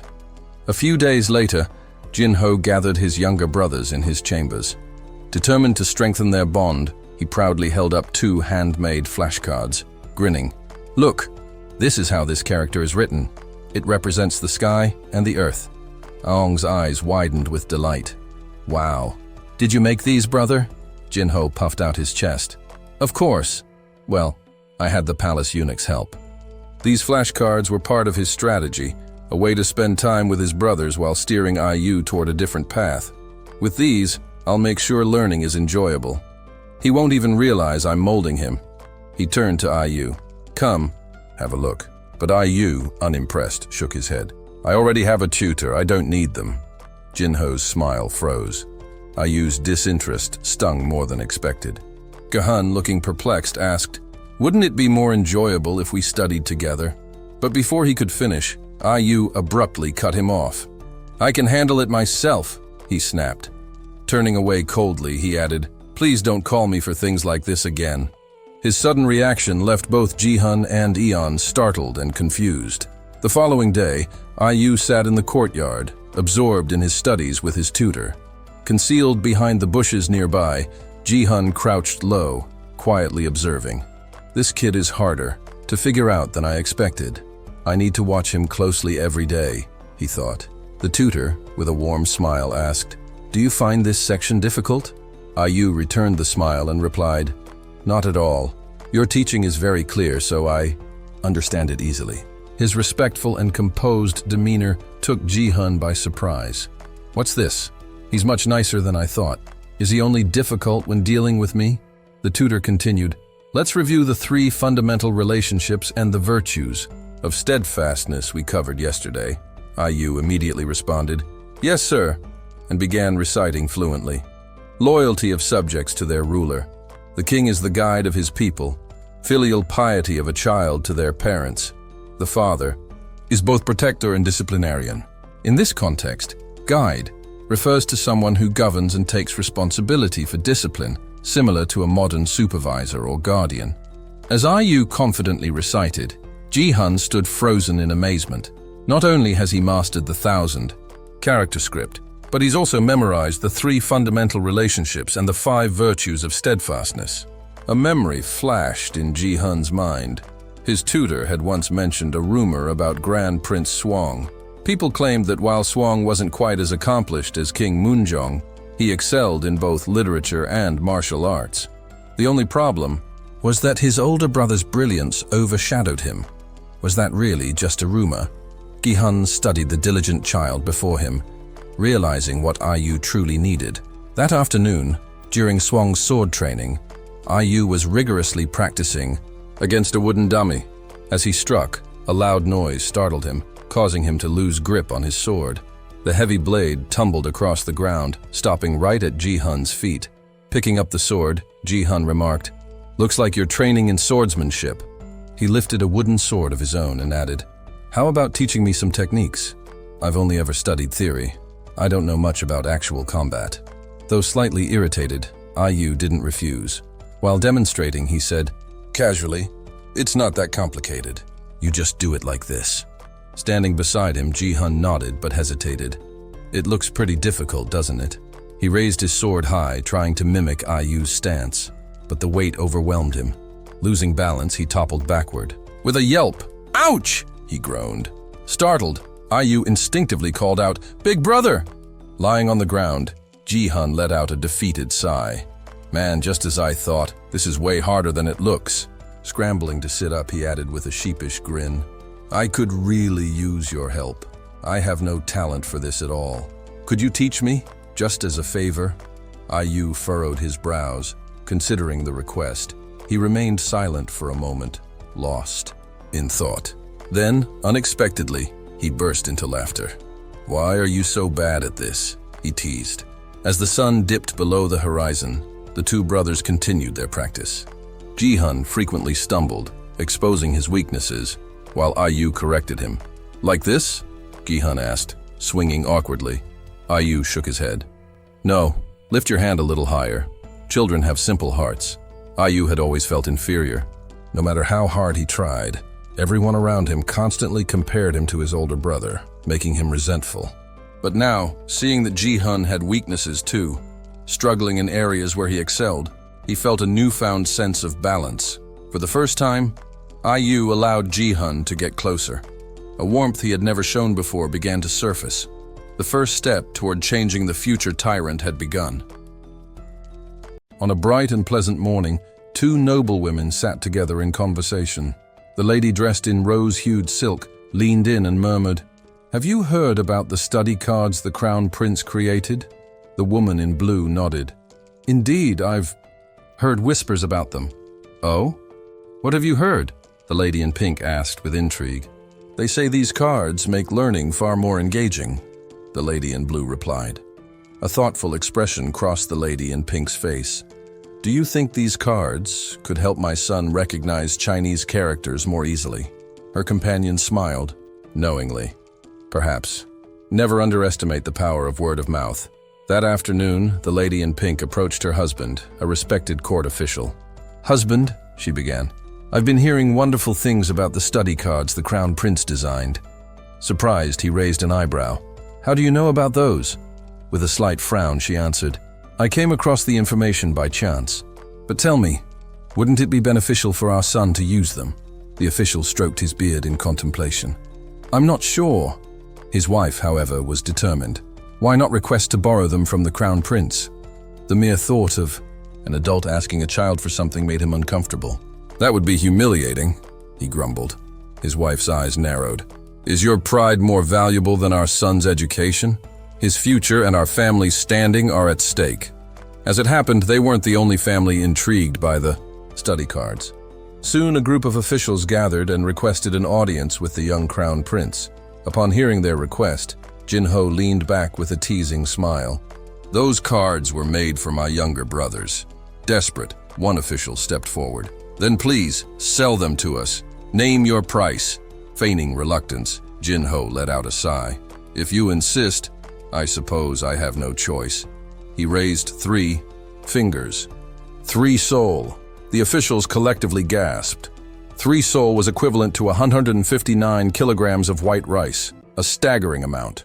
What? One official sputtered. Jin-ho remained unfazed. Did you not hear me clearly? That's 159 kilograms of rice. Another official, sweating, asked cautiously, Are you saying these cards are worth that much rice? Jin-ho chuckled. It's not just for the cards themselves. Part of the cost covers materials, another portion will be contributed to the national treasury, and the last part is for my own use. The officials exchanged glances. One of them hesitated before asking, Your own use? What does that mean? With a composed tone, Jin-ho explained, Books. Due to various circumstances, books are quite expensive. The room fell silent as the officials pondered his words. Eventually, one of them sighed and said, Fine. My wife has been pestering me about these cards anyway. As soon as one official agreed, others followed suit. I'll buy them too. Count. Me in. I need those cards for my children. Seeing the eager crowd, Jin-ho grinned. Then it's a deal. With a newfound source of income secured, he felt triumphant. Now, I can fully dedicate myself to my interests, he thought. However, another pressing matter remained, his father's health. That evening, in the emperor's private quarters, a lavish meal had been prepared. The emperor scanned the room, ensuring he was alone before reaching for a piece of roasted meat with his chopsticks. Just as he was about to take a bite, a sharp voice rang out. Father! Startled, the emperor dropped the meat. The young crown prince stormed in. Are you eating nothing but meat again? Jin-ho demanded. Annoyed, the emperor scowled. What nonsense are you spouting now? Inside the chamber, the two began their usual argument. Even a dog would be angry if its meal was interrupted, the emperor muttered. Jin-ho remained unfazed. But eating properly is crucial for your health. Outside the room, the eunuchs exchanged wary glances. Should we step in? One whispered. Wait until His Majesty gives the order, another advised. Back at the table, the emperor slammed his fist down. What are you implying? My meal is unhealthy? Jin-ho crossed his arms. Let's see. He gestured toward the plates. Roasted chicken, charred pork, stir-fried beef with onions. Where are the vegetables? The emperor faltered. Well, this, Jin-ho smirked. Exactly. And so, another round of their daily battle had begun. The palace maids knelt, sighing deeply. Your Highness, please, enough. His Majesty has been under a lot of stress because of you lately. It all began when Jin-ho developed an unusual fixation on the emperor's diet. He became obsessed with what his father ate, constantly monitoring his meals. During the emperor's working hours, Jin-ho would sneak into his chambers, a thick book in hand, rambling endlessly. According to the nutritional guidelines of the Yuan dynasty, a well-balanced diet rich in vegetables is crucial for longevity and overall well-being. His concerns didn't stop at lectures. Jin-ho even took it upon himself to personally supervise the royal kitchen. This dish has too much salt. Redo it. Cut down on the meat. The chefs, though irritated, had no choice but to obey. Even during mealtimes, he hovered beside his father, muttering, Too much meat thickens the blood. Thick blood leads to stress. Stress weakens the body. A weakened body affects the mind. And if your mind isn't sharp, what happens to the empire? Chaos. Day after day, meal after meal, the emperor endured his son's relentless nagging, all in the name of father's health. The palace staff noticed the emperor's eye twitching with irritation, a sure sign he was reaching his limit. The maids, still kneeling, braced themselves for the inevitable outburst. As expected, the emperor finally exploded. You insufferable brat! I've tolerated this nonsense because you're young, but enough is enough. He jabbed a finger at Jin-ho. Stop meddling with my meals. Even a ghost, if it died from overeating, would at least have some dignity. Furious, he commanded, Guards, remove the crown prince immediately, and from now on, he is forbidden from coming near me while I eat. Before Jin Ho could protest, palace guards seized him and dragged him away. "Father!" he cried, but the doors slammed shut behind him. Standing outside, Jin Ho frowned, deep in thought. This can't continue.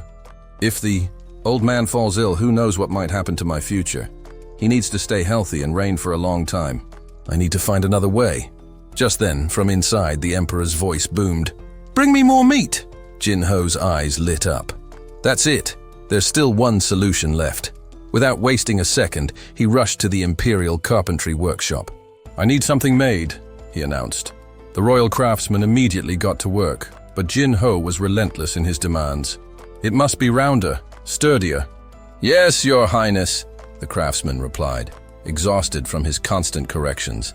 The palace workers whispered among themselves, puzzled. What on earth is the prince making? Days passed, and the final product was presented to him. Jin Ho picked it up and pressed down on it lightly, only for it to snap in half.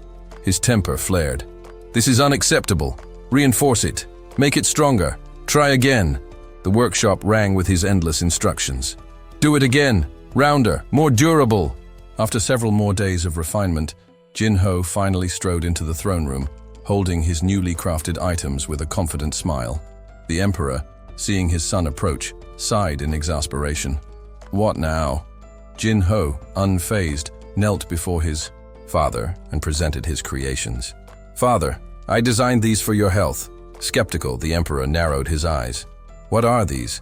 They look like nothing more than a string and a child's toy." Jin Ho grinned. "No, father. These are carefully crafted health tools. This," he lifted the first item, "is an indestructible jump rope.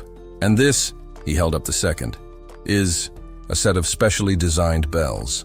Together they will ensure you remain in peak physical condition." The emperor raised an eyebrow, suspicious yet intrigued. "And how exactly is this supposed to help me?" Jin Ho, beaming, replied, "Trust me, father. This is a revolutionary health plan." "This is an excellent way to stay in shape, father," Jin Ho declared, holding up a long rope. "It's called skipping." The emperor squinted at the contraption in his son's hands, unimpressed. "Jumping over a rope? And this is supposed to make me healthier?" Jin Ho, undeterred, smiled. "Seeing is believing, father. Allow me to demonstrate." The emperor gestured dismissively. "Go on then." Jin Ho looped a small bell around his neck, then firmly grasped the ends of the rope.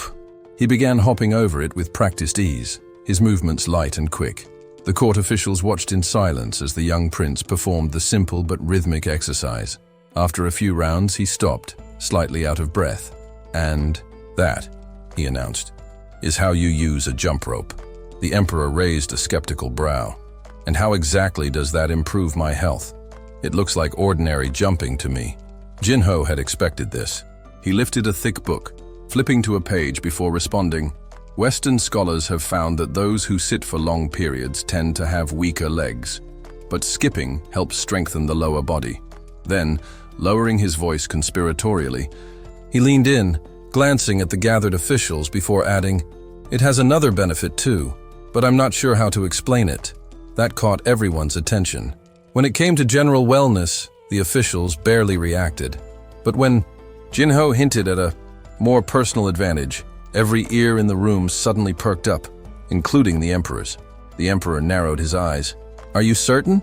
Jin Ho nodded earnestly. "Absolutely, father." The emperor stroked his beard, still hesitant. "It seems foolish, but if it truly has such effects..." He mulled it over before finally asking, "I just spin the rope and jump over it, correct?" Jin Ho beamed. "Yes, father. Just follow the rhythm of the bell." Turning to the palace steward, he called, "Steward, come here." An elderly attendant hurried forward. "Yes, your highness." Jin Ho unfastened the bell from his neck and handed it over. "Put this on the emperor." The steward bowed. "Understood." Jin Ho's expression softened as he looked at his father. "My greatest wish, father, is for you to live a long and healthy life." The emperor let out a reluctant sigh. With his son making such an emotional appeal, how could he refuse? He stepped into the courtyard. Jin Ho eagerly reached out. "Father, let me tie the bell for you." The emperor frowned. "Is this really necessary?" "Yes, it helps with the rhythm." As Jin Ho secured the bell around his father's neck, the emperor caught sight of his reflection in a nearby bronze mirror. He blinked. Wait, this makes me look like a farm animal, doesn't it? Jin-ho hadn't considered that, but once the emperor pointed it out, he couldn't unsee it. A sudden burst of laughter escaped him. The emperor scowled. What's so funny? Jin-ho wiped away a tear, shaking his head. Nothing at all, father. Let's begin. Still skeptical, the emperor picked up the rope. This feels ridiculous. You'll get used to it, Jin-ho assured him. Hesitantly, the emperor swung the rope over his head and jumped, once, twice. By the third attempt, he was already winded. Panting, he turned to the steward. How many times was that? The steward, after a quick count, answered dutifully, 9, Your Majesty. The emperor's eyes widened. Only 9. Jin-ho crossed his arms. You must keep going, father. The goal is 100. The emperor groaned. That many. Can't we lower the target since I'm just starting? Jin-ho shook his head firmly. No, father. You must persist. He straightened, his voice filled with determination. I will not leave until you reach 100. The emperor nearly choked. Word of the emperor's unusual new exercise quickly spread through the palace.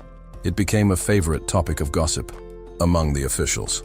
One day, a group of courtiers huddled together, whispering. Suddenly, one of them rushed over, looking urgent. Are you all still standing around? He asked breathlessly.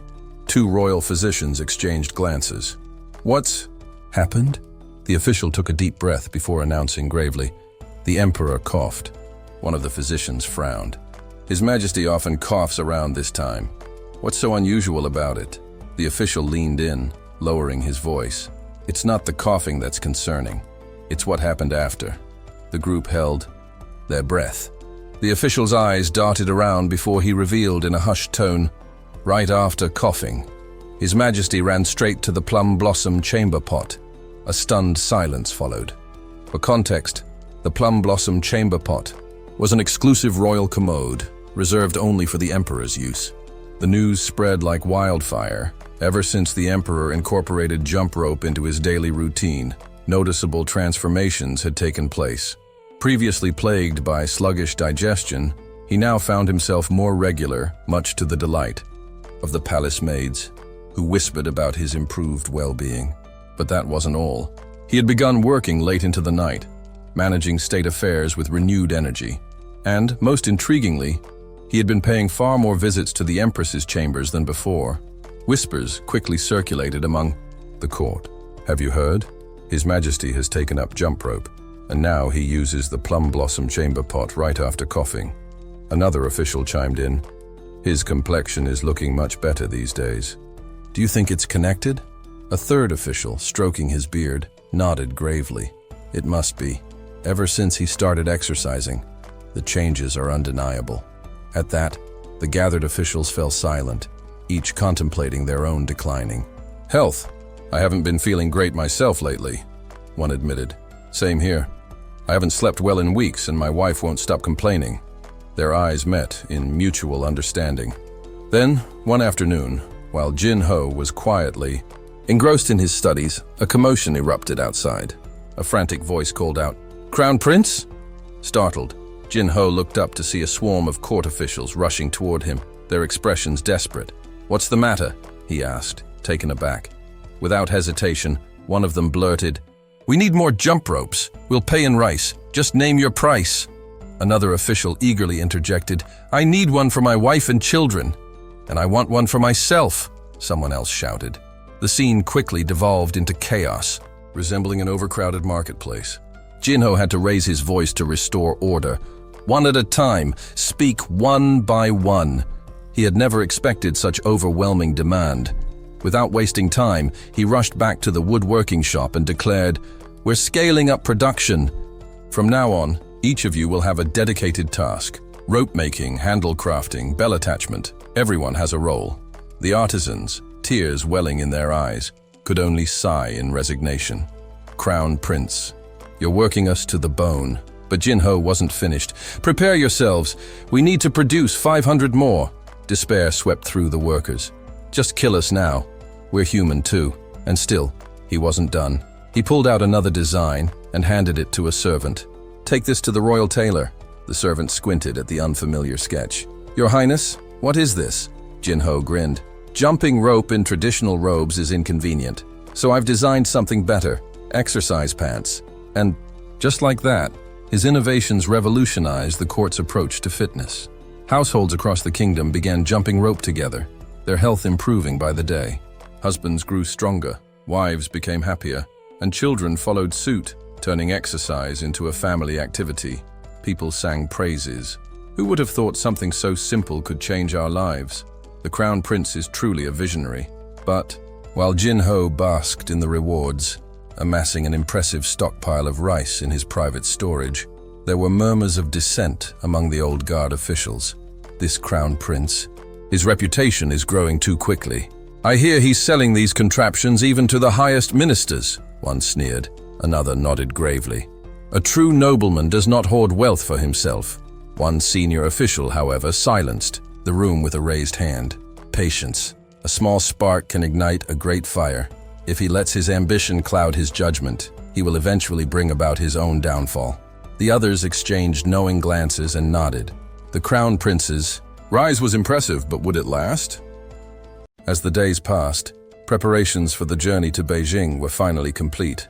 Unlike previous diplomatic missions, where merchant caravans traveled alongside the envoy, the Minister of Foreign Trade proposed a new approach. King San, upon hearing the idea, turned to his advisors. Take Honk's proposal into account, he instructed. Ensure that our envoy conveys this suggestion to the Ming court. With that, the envoy embarked on their journey, and time continued to pass. Within the palace walls, Young stood alone in the courtyard, gazing at the vast sky, lost in thought. His quiet moment was abruptly interrupted by a cheerful voice. "Hey, Young! Look at this! Do you know what it is?"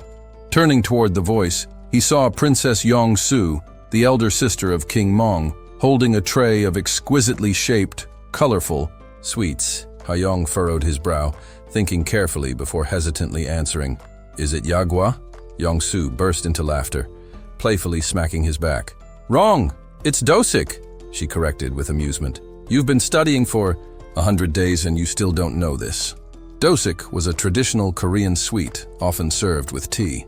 With a teasing grin, she continued, "You should take a break from burying your nose in books all day. If you keep this up, you'll end up looking just like father." At the mention of their father's round, plump figure, Young instinctively flinched, his expression twisting in frustration. "I'm still better off than you," he shot back. Yong-su, unfazed, strolled past him with an easy smile. "I wouldn't be so..." "Sure," she quipped. "Anyway, study hard today." As she passed by the palace eunuchs, she greeted them with polite grace. "Good morning, Grand Eunuch." The elder eunuch, bowing respectfully, replied, "Did your highness sleep well last night?" In the Joseon court, princesses held esteemed titles, being the cherished daughters of kings. As Hyung walked away, he muttered to himself, "She's always like this. But I guess that's normal at her age." His thoughts lingered on his sister, the ever-radiant Princess Yong-su. But even as she smiled in the distance, an ominous realization struck him. In just 2 years, the entire palace would be plunged into grief. Yong-su was fated to succumb to smallpox. Once a feared and deadly disease, smallpox had ravaged humanity for centuries. It caused severe fever, painful rashes, and left survivors permanently scarred. In medieval times, its mortality rate soared as high as 30%.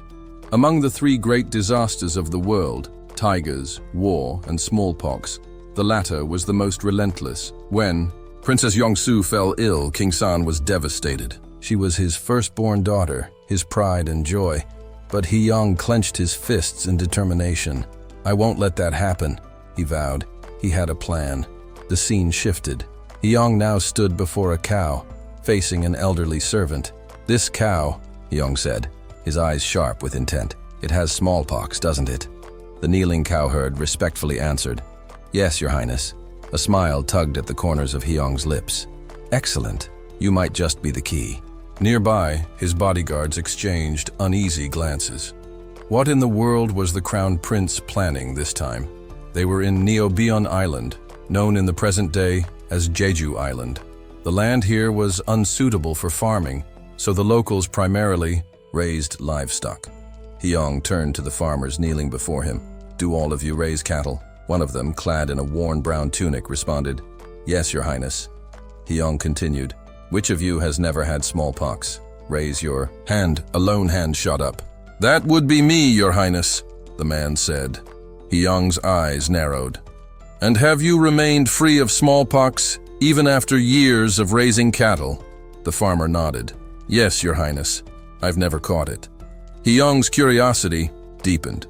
"Has Neobion Island ever experienced a smallpox outbreak?" The farmer nodded again. "Yes, Your Highness. Every year, before the cold season begins." Hyang frowned. "Then tell me, why has no one here ever fallen ill?" The farmers exchanged uncertain glances before one of them finally admitted, "Well, to tell the truth, our doctor and landlord don't believe in it, but there is an old remedy we secretly use to stop the disease." Hyang's tense expression softened, and he grinned. "I knew it," he thought, recalling Edward Jenner, the man who pioneered the smallpox vaccine. Jenner had observed that those who contracted cowpox from cattle never succumbed to smallpox. After countless experiments, he had revolutionized medicine with the concept of vaccination. Eagerly, Hyang turned to the farmers and asked, "Does anyone here know how to perform this method?" A man dressed in white hesitated before stepping forward. "I do, Your Highness," he said. "Then use it on me," Hyang stated firmly. The farmer's face paled, as if he had misheard. What did you say, Your Highness?" Hyang, unwavering in his decision, held out a needle. "I want you to perform the procedure on me." The farmer's eyes widened in disbelief. Your Highness, you can't be serious." Meanwhile, back at the palace, the emperor was seated on his throne, listening to his ministers discuss state matters. "Our treasury is nearly depleted," one minister said gravely. "The only way to balance the budget is to increase taxes." Before the discussion could continue, a royal steward burst into the chamber, his face pale with panic. "Your Majesty, we have an urgent situation," he exclaimed. The emperor, composed as always, raised an eyebrow. "What's happened?" The steward hesitated before leaning in and whispering something in his ear. The emperor's expression instantly shifted from calm to utter disbelief. "What? Where is the crown prince now?" he demanded, standing abruptly. The ministers, caught off guard by their ruler's sudden distress, murmured among themselves. "What's wrong? What happened?" The steward quickly explained. "His Highness has just returned to the palace." Without hesitation, the emperor rushed out of the chamber, his robes billowing as he stormed through the corridors.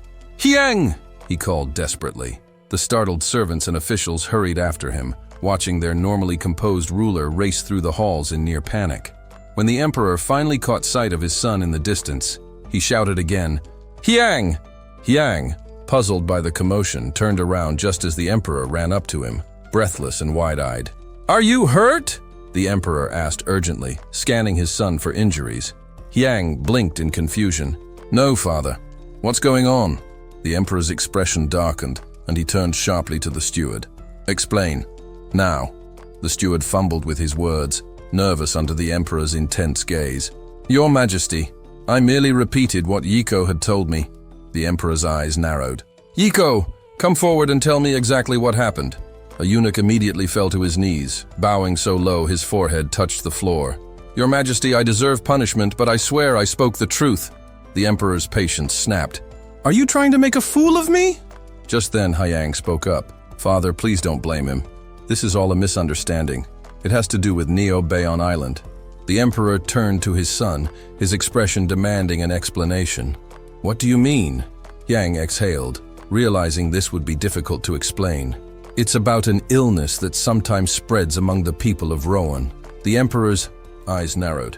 "Are you referring to smallpox?" Hyang's face lit up. "Exactly. I've been reading medical books from China, and I found a method to prevent it.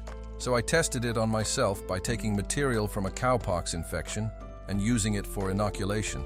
Silence fell. The emperor's mind reeled at his son's words, struggling to process the reckless decision. His breath caught, and before anyone could react, his vision blurred. The emperor collapsed. Gasps of shock echoed through the palace hall. "Father!" Hyang cried, rushing to his side. The ministers, alarmed, shouted, "Your Majesty, wake up!" But the emperor lay motionless, overwhelmed by the shocking revelation. After the initial shock, The emperor slowly regained his composure, his face ashen as he stared at Hyang with disbelief. "So, you're telling me you actually injected cow pus into your body?" the emperor asked, his voice trembling with confusion. Hyang replied calmly, without hesitation. "Yes, father." King San, still unable to fully process the words, stared at him, shaking his head. "You can't possibly understand what pus is, can you? There's no way." Before he could finish, Hyang chuckled lightly, interrupting him. "It really is pus, father. It comes from the wounds of the cow." The emperor, barely able to contain his anger, asked, "So, this procedure you're describing, you only applied it to your skin, right?" "No, father," Hyang answered bluntly. "I used a needle to inject it directly into my body." That moment, the emperor's rage exploded. He stormed forward, grabbed Hyang by the shoulders and shouted, "You reckless child! How dare you do something so dangerous just because you read it in a book? Do you think you can blindly follow?" "Any suggestion?" Hyang, trying to explain himself, said, "Father, I'm fine. An experienced person performed the procedure on me." The emperor, still stunned, asked, "What? Who did this to you?" Hyang pointed to the farmer standing nearby. Him, the farmer, now terrified, immediately bowed low. "Your Majesty, I am but a humble servant of the Crown Prince." Hyang introduced the man with confidence. "This man will be my servant in the future." "Well, actually, he's a shepherd from Neobion Island. He's the one who performed the treatment on me. He says it's a secret technique passed down through generations to treat smallpox on the island." King San, still disbelieving, asked, "A cattle herder?" "Yes, Your Majesty," the farmer replied. "That's correct." The emperor, stepping closer to Hyang, asked in a softer tone, "Crown Prince, are you telling me that this man is truly wise?" Hyang answered firmly, "Yes, father. He has cured everyone on his island." The emperor's voice rose again, filled with concern. "Even so, you didn't have to make yourself the test subject for this treatment. What were you thinking? You're the Crown Prince." Not backing down, Hyang responded, "A life is a life, father. There's no distinction between nobility or common folk when it comes to life and death. Many people have been cured and are now healthy again. So, why should I be afraid?" The emperor, still worried, said, "But this was too reckless. What if something had gone wrong?" Hyang sighed, taking a brief pause before speaking. "Father, you know just as well as I do how many people have died from smallpox in this country. I believe it will reach the palace one day. If I can prove this treatment works, we can protect not only the citizens, but also those we care about. Don't you agree, father?" King San, deeply moved by his son's words, stood silently for a long moment, lost in thought. He sighed deeply, thinking to himself, "I cannot decide whether this child will be a blessing or a curse for the kingdom. His actions and thoughts resemble those of a wise philosopher, yet at times he's like an untamed force of nature, striking a rock again and again without rest." Finally, the emperor turned to the guards. "Take this man to the prison. Ensure he's well fed and not mistreated." Then, addressing the cattle herder, he added, "If anything happens to the Crown Prince, I will take your life. But if what you've said proves true, you will be richly rewarded." The farmer, trembling with fear, replied, "I understand, Your Majesty." Meanwhile, Grand Inspector was having a conversation with the royal astronomer, Iron. The Grand Inspector remarked, "Have you heard about the Crown Prince? He claims to have been cured of smallpox after being treated by that lowly servant. He even injected that disgusting cow pus into himself." Iron, though skeptical, replied, "It sounds unbelievable, but if it's the Crown Prince, he must have his reasons. After all, he's capable of things no one else even imagines. Besides, he always spends his time studying in his chambers."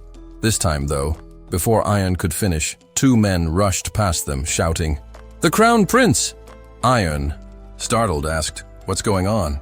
Yunko rushed to respond, his voice urgent. "This is serious, Your Highness." At that very moment, Hyang lay in his bed, burning with fever. Despite his condition, he tried to reassure the concerned servants. "I'm fine." One of the servants, her face flushed with worry, retorted, "How can you say that? You're burning up like a furnace." Another muttered in frustration, "What a fool you are."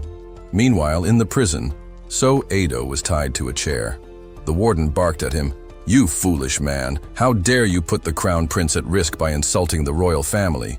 So Ado, bewildered, asked, "What's happening?" The warden scowled. "Don't pretend you don't know. The crown prince is suffering terribly. He's on the brink of death." So Ado, realizing what the warden was talking about, responded calmly, "Ah, you must be referring to the fever." The warden, surprised, asked, "How do you know about that?" So Ado answered nonchalantly, "There's no need to panic. It's common for a high fever to last up to 5 days. But after about 10 days, the fever will break and the crown prince will be fine, as if he's been cleansed." The warden, still skeptical, didn't believe it. But as the days passed, so Ado's prediction proved true. After exactly 10 days, Yang recovered completely, as if nothing had happened. Later, in the palace, Yang stood proudly before the emperor, announcing, "Father, I've completely overcome the threat of smallpox." The emperor, deep in thought, responded cautiously, "I can't be sure of that from just this incident." Yang persisted, "Then let me go to a place where smallpox is spreading, and I'll prove it to you." The emperor immediately rejected the idea. "No, absolutely not." But Yang pressed on. "How about this, father? Let's use this method to treat people in areas affected by smallpox. I'm confident that once explained, people will be cured after receiving the treatment." At that moment, the Grand Inspector spoke up from behind. "We cannot proceed with this, Your Highness. This could just be a coincidence. Furthermore, isn't the Crown Prince's method essentially forcing people into treatment?" Yang was quiet for a moment before responding. "Grand Inspector, this method has been used by So Ado and his family for decades. How can you call it a coincidence? And since we're offering this treatment voluntarily, there's no coercion involved. Everything in this world advances through trial and error." Yang's voice grew firmer. "If we don't try to overcome our fear of failure, how will our kingdom ever progress?" No one responded. The Grand Inspector stood silently, clearly frustrated. Following Yang's suggestion, they focused on the regions most affected by smallpox, and the treatment began. Those who feared the disease the most eagerly took part. The method's effectiveness was soon proven. In addition, King Sejong ordered a dual investigation to coincide with the smallpox vaccination campaign, combining it with a population census to further verify the method's success. Once the results confirmed its effectiveness, King Sejong allowed the treatment to be implemented throughout the entire Joseon kingdom. One day, as Yang walked through the palace, a voice called out to him, "Yang, do you know what this is?" Turning around, Yang saw it was his sister, Yong-soo. Yang smiled and replied, "It's sugwa, traditional Korean sweets." Yong-soo grinned. "That's right. To reward you, I'll perform a little show with these." Though Yong-soo wasn't particularly skilled with instruments, she played anyway. Yang patiently listened, trying his best to endure the performance. Yong-soo teased him, "You shouldn't spend all your time studying. Appreciate the arts a little more. And by the way, have you gained a bit of weight recently?" Just then, someone came to fetch her. "Princess, it's time to go." Yong-soo waved cheerfully. "See you later, Yang." Yang watched her go, a smile spreading across his face. She always speaks her mind and leaves so quickly, he thought, feeling warmth in his heart. Watching his sister walk away, healthy and happy, Yang whispered to himself, "It's good to see you well, sister." With the smallpox crisis now largely under control, Yang turned his attention to matters of state. He began organizing medical case notes and compiled them into a volume, a compendium of traditional Korean healing practices and agricultural insights. He even authored a separate book detailing farming techniques, tailored to the unique climate of Jian. But Yang didn't stop there. He submitted proposals covering a wide range of reforms, including a project to redraw the kingdom's official maps. Watching his progress unfold, Yang couldn't help but smile with pride.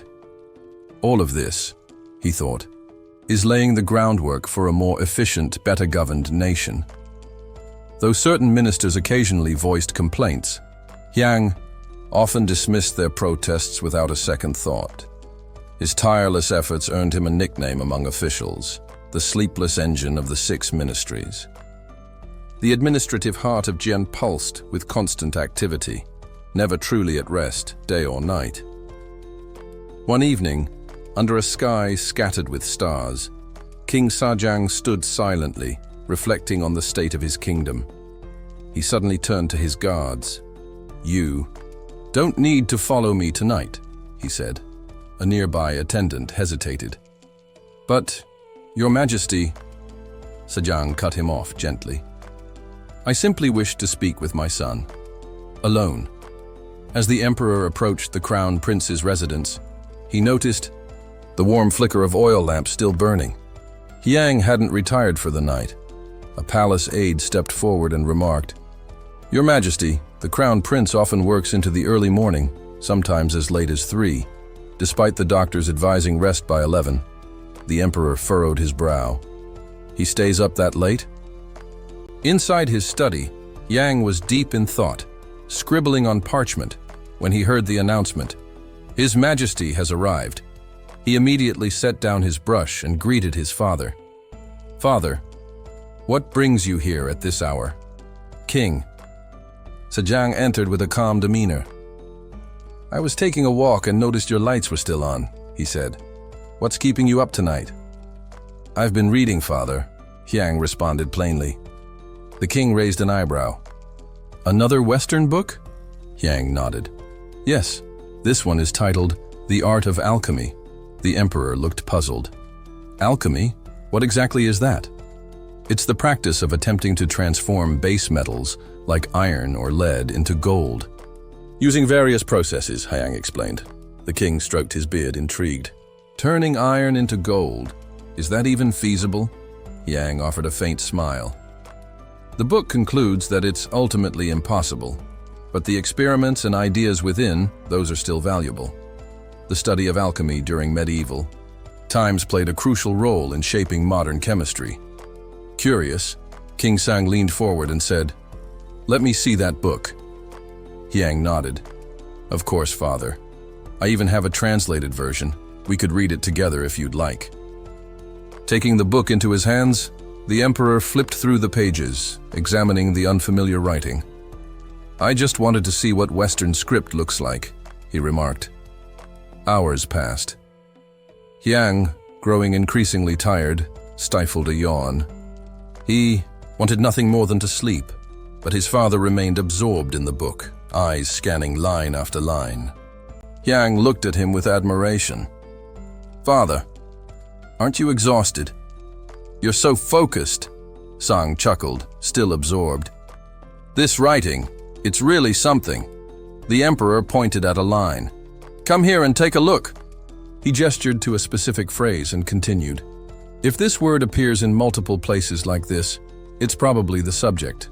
And notice, most sentences seem to start with these symbols. This part must represent the beginning of a word, this the middle, and this the end." Listening silently, Yang was astonished.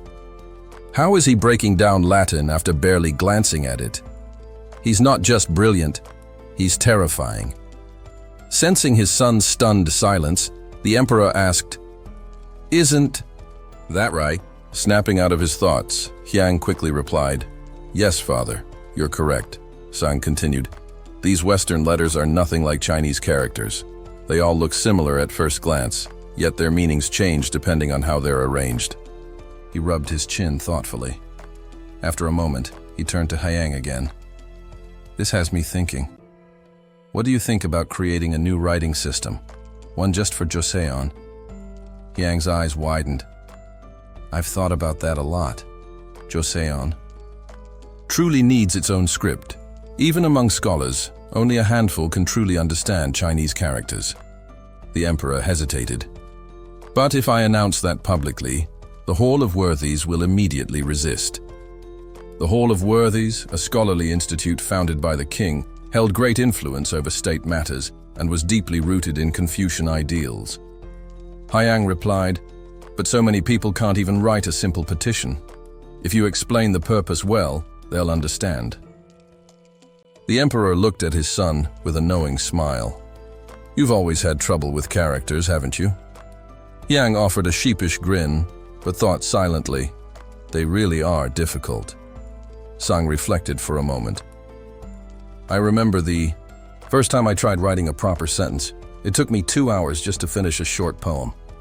Your grandfather laughed so hard when he read it. He rose from his seat and walked toward the door. I've stayed too long. You should get some rest now. Yang bowed respectfully. You too, father. Please take care of yourself. Joseon needs your strength. The emperor looked at his son warmly. You've grown so much. I hope you turn 15 soon. Yang blinked, confused by the remark. But before he could ask, his father just smiled and said, "Go to sleep." The next morning, Yang stood confidently in the royal court and addressed the emperor. I believe the 6 ministries should function independently, with detailed records maintained for each. If everything is only recorded chronologically, future officials will waste time digging through documents. The emperor turned to his ministers. Does anyone disagree? The officials all responded in unison. We support the crown prince's proposal. The emperor nodded. I agree as well. I understand why some decisions were made in the past, but without proper documentation, those reasons may be lost. From now on, each ministry will follow the crown prince's system. Organize and classify records accordingly. The court echoed in agreement. We obey, Your Majesty. After the session, officials filtered out. The Grand Inspector and the Grand Historian walked side by side, their expressions tense. This is getting out of hand, the historian muttered. Now the Crown Prince wants to control how we document everything? The Grand Inspector grumbled. Exactly. Aren't the official annals and the Secretariat journals enough? We already document the king's daily life. Why add more? The historian nodded. It's just more work for us, completely unnecessary. The inspector scowled. We're already drowning in work thanks to him. If this keeps up, he'll shake the entire foundation of the court. Frankly, I think he's going to undo everything we've built, the historian countered. He may be zealous, but he still has principles. It won't go that far. Elsewhere, Yang was practically bursting with energy. This is it, real reform. I'm tearing down these rotten customs one by one. I won't let this outdated bureaucracy smother the kingdom any longer. Back with the 2 ministers, the inspector added. But think about it, all of his changes defy tradition. What if he brings back a dangerous precedent? A sharp voice interrupted them. That won't happen. Startled, the 2 men turned and immediately bowed. Chief Minister Ru Yunyan had arrived. With a stern face, he declared, "Too many people read a few books and suddenly think they're qualified to reshape the country. But they don't understand the consequences of meddling with systems they barely grasp." His eyes narrowed. If the Crown Prince ever crosses the line, if he undermines everything we've worked for, I won't just stand by, even if he's the heir to the throne. The scene shifts to the royal court, where King Sajang formally opened the day's session. I imagine the return trip from the Ming court was no easy feat, the king remarked. Thank you for your concern, Your Majesty, the Grand Inspector answered with a respectful bow. King Sajang moved on. What is the latest update on the Rosen Embassy? Another official stepped forward. Following negotiations, the Ming authorities have approved the establishment of a Rosen Embassy in Shandong Province. The king nodded, visibly pleased. That's encouraging. Was there anything noteworthy during the trip? The official continued. Yes, Your Majesty. A number of Ming merchants expressed strong interest in purchasing paper from Joseon. Paper? The Crown Prince echoed, slightly leaning forward. Yes, Your Highness, the Grand Inspector affirmed. Our paper is considered far superior in both texture and durability compared to Ming products. They've asked that we bring larger quantities on our next visit. King Sajang took a thoughtful pause, considering whether to order an increase in production at the royal paper mills. Understood. You may take your seat. Just then Hyong, emboldened by the moment, spoke up. Your Majesty, if I may. With that single sentence, tension swept across the court. The surrounding officials shifted uncomfortably, some breaking into nervous whispers. What now? They all wondered. King Sajang eyed his son, Must it be said now? Yes, father. Hyong replied firmly, his voice calm but resolute. With a sigh that suggested resignation more than annoyance, the king gave him permission. Very well. Speak. I propose that we shut down the paper mill. Shock thundered through the hall like a drumbeat. Mouths fell open, murmurs buzzed through the room like hornets. The Crown Prince's suggestion seemed utterly absurd, especially at a time when their paper was gaining international recognition. Many thought he'd finally lost his senses. Wasn't this the same Crown Prince who had previously pushed for economic innovation? Hyong narrowed his eyes and muttered under his breath, "Enough. Let me finish." Clearing his throat, he addressed the court again. "This isn't a contradiction of my principles. It's an extension of them." King Sajang, curious despite the uproar, asked, "Then explain your logic." Hyong bowed slightly and began. "As you're aware, Joseon's paper owes its reputation to the brilliance of our craftsmen. Yet these very artisans live in poverty. Their wages are so meager, many have been forced to take on additional jobs or leave the craft altogether. Some now work the fields or have moved into unrelated trades." Ryu Yunyan's expression darkened, clearly displeased with where this was heading. Hyong pressed on. "If we increase their workload without addressing their compensation, we risk losing even more of them," Ryu interrupted sharply. "This is a result of laziness, not poverty. Look at the artisans in our royal armories. They're granted a 9th rank status and appropriate wages. You rarely see resignations among them." Visibly frustrated, Hyong countered, "And are you saying that those officials don't receive other, more informal benefits? Even your own residence, Lord Ryu, is visited day and night by petitioners and guests." Ryu's voice was calm but defiant. "They come in gratitude. That's simply the custom." "I'm not criticizing the custom," Hyong replied. "But how can we expect paper craftsmen, who receive none of these expressions of goodwill, to pour their hearts into work that doesn't sustain them? If we allow their hardships to continue, not only will we fail to improve our production techniques, we'll lose an entire generation of artisans. The tradition itself will vanish." The room went silent. At last, King Sajang spoke. "The Crown Prince makes a valid point, but..." Ryu Yunyan wasn't finished. "Does the Crown Prince realize it was King Taejong himself who ordered the creation of the paper mill?" "He did so because the paper being collected for monetary purposes varied too greatly in quality. Without a centralized operation, maintaining consistency will once again become a nightmare. I urge you to reconsider, Your Highness." Now the king was torn, caught between two compelling perspectives. He furrowed his brow, deep in thought. What now? He wondered. Hyong turned to him and gave the faintest nod. "You already know the answer, father. Trust yourself." Suddenly, the atmosphere in the court shifted. Hyong's confident expression dimmed as he studied his father's face. King Sajang, calm yet unreadable, turned back to his son. "What do you think?" he asked. That question gave Hyong pause. "When did father develop this habit of deflecting hard questions to me?" he mused. "Is he trying to push me to take more initiative in state affairs?" With a small sigh, the Crown Prince squared his shoulders and answered firmly. "Have we already forgotten the criteria we established for official paper use?" he began. "The gold-nibbed pens, 3 cha wide, 2 cha tall, smooth texture, and a vibrant peach blossom hue.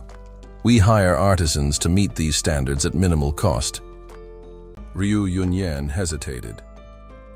"But what about the expense involved?" Without missing a beat, Hyong continued. "If we recognize these paper craftsmen as royal merchants, it will legitimize their business and allow us to collect taxes on their profits, easily offsetting the cost. Moreover, competition to produce higher quality paper will drive innovation, and our exports to Ming will only increase. This isn't just tradition, it's opportunity." The room fell into thoughtful silence until a voice broke through. believe the Crown Prince's proposal is sound.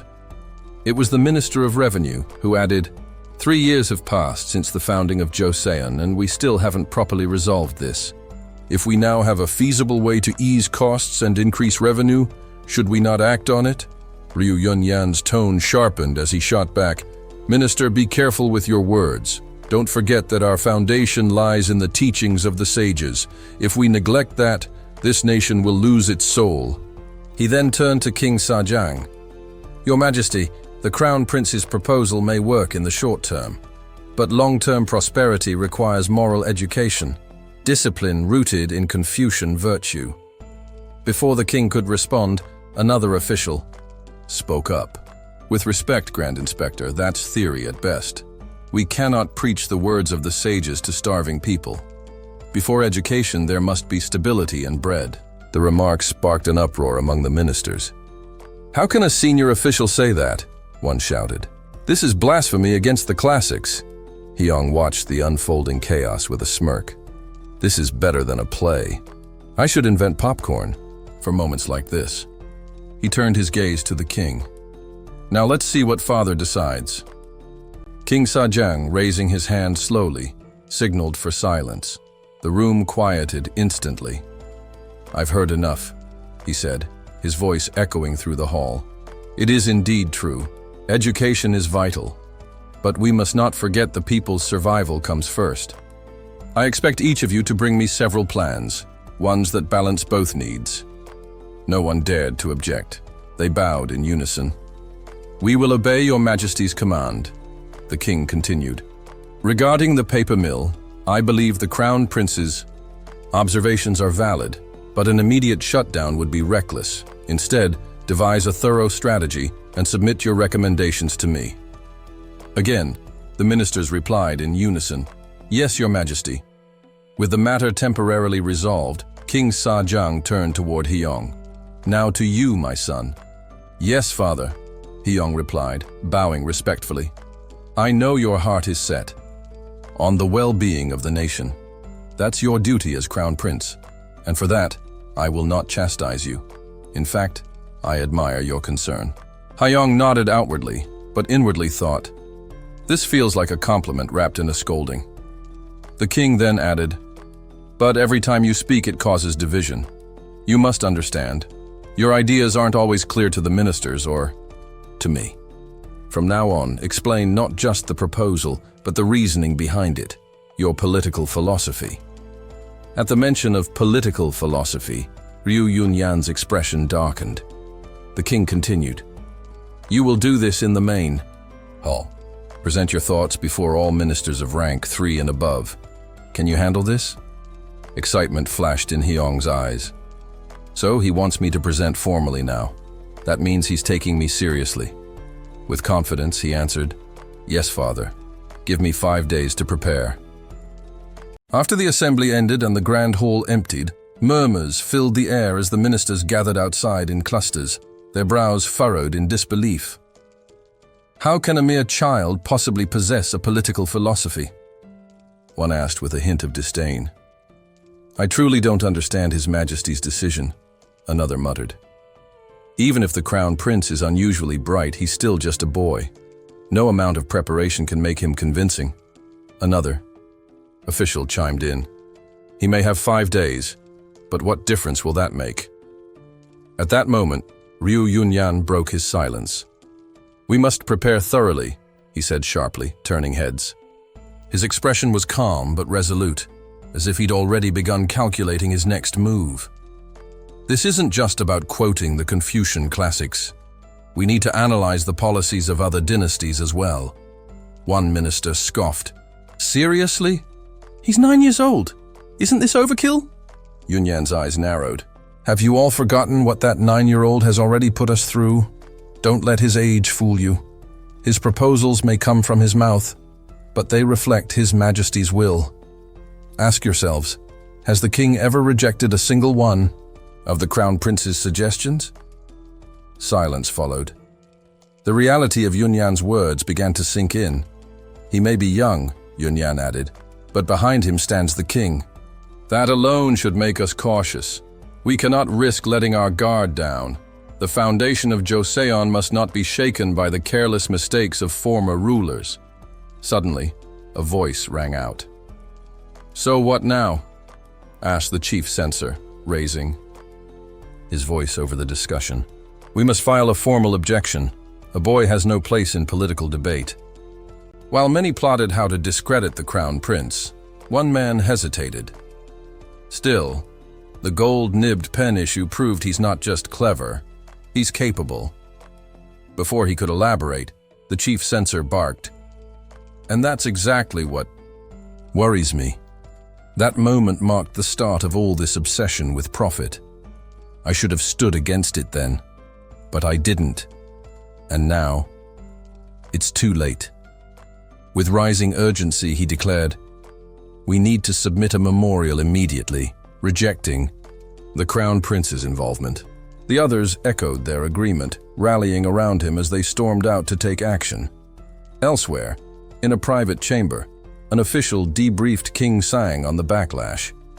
"Your Majesty, the majority of officials seem displeased with the crown prince's initiative."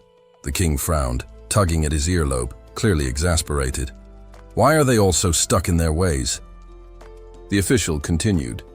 "What's more disappointing is that even the younger officials, those from the censorate and inspectorate, mirror the elders.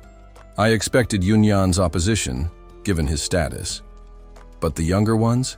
They're blindly following outdated dogma." He paused, then added, "Still, many admit that the crown prince is brilliant. His drive and intellect are clear." The king's expression darkened.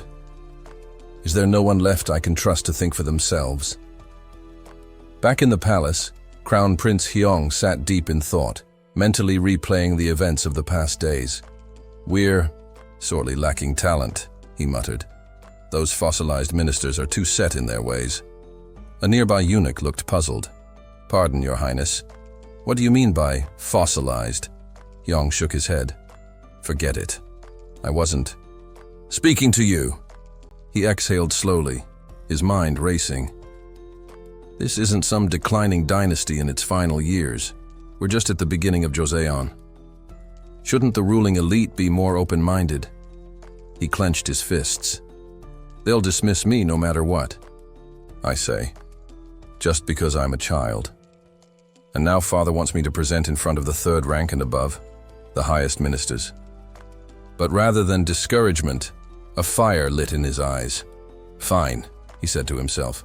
"I'll give them a taste of what modern leadership really looks like. Let's see how they handle some 21st century strategy." He turned to the eunuch. "I need to prepare a few things. Take me to the Bureau of Graphics, and then to the weapons storage." The eunuch bowed. "As you command, Your Highness." Though inwardly, he couldn't help but wonder what new idea the young prince was planning to unveil. 5 days later, the grand hall at Gyeongbokgung Palace was filled to the brim. The atmosphere buzzed with a mix of anticipation and tension. 2. Ministers greeted each other politely as they waited. "Minister Cha," one said with a smile. "It's been too long." "Minister Park," the other replied warmly. "When did you return to the capital?" "I just got back yesterday," Park replied casually. Their conversation naturally shifted to the reason for their assembly. "So His Majesty gathered us here, just to listen to the Crown Prince's opinions on governance?" Sue asked, clearly unimpressed. "What a pointless exercise." Yun Hyeon, standing nearby, let out a soft sigh. "You're not the only one who thinks so. I doubt many here see this as a valuable use of time." Before the grumbling could grow louder, a voice echoed through the hall. "His Majesty the King is entering." King Junyan strode into the hall with deliberate authority and ascended the throne without delay. His expression was firm as he addressed the ministers. "As you are all aware, the Crown Prince has submitted various proposals of late. However, to truly assess the merit of these suggestions, we must understand the principles that guide them. That is why I've gathered you today, to hear, directly from him, the philosophy behind his politics. Listen closely and offer your guidance, so he may not stray from the righteous path." The ministers bowed their heads in unison. "Yes, Your Majesty." Moments later, the sound of steady footsteps filled the chamber. Crown Prince Haiyan entered with a composed demeanor, followed by servants carrying several curious-looking objects. A few ministers exchanged puzzled glances. "What's he brought with him?" one whispered. Standing before his father, Haiyan bowed deeply. "Thank you, father, for granting me this chance to speak." The king gave a slight nod. "You may begin." Haiyan signaled to his attendants, who promptly revealed a reform proposal scroll, then handed him what looked like a small device. Taking hold of it, he addressed the audience. "Testing, 1, 2. Can everyone hear me?" The sudden amplification of his voice startled the room. "What is that device?" someone murmured. "Why is he so loud?" said another.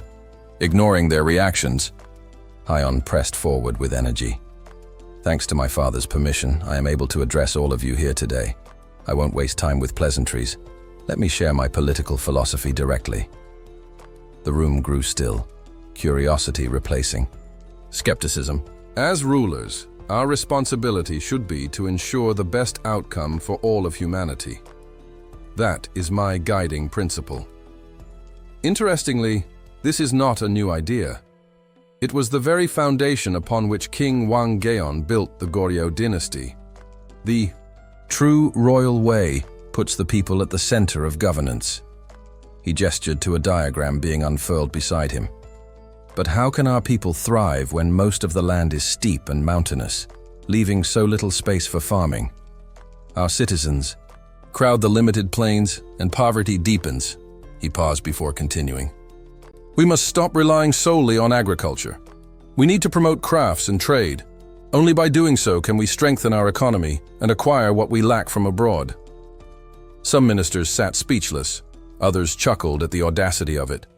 A few leaned forward, intrigued. "And now," Haiyan said, "we come to institutional reform." With confidence, he pointed to another set of illustrations. "We must overhaul the 6 existing ministries. In their place, I propose we establish 3 core bodies: the legislature, the executive, and the judiciary. These branches will distribute power more efficiently and maintain balance." He moved on. Local governance must also change. No longer should one official carry all responsibilities. Tasks must be shared and delegated properly. "And finally," Haiyan said, raising his voice slightly, "we must uplift the people through education.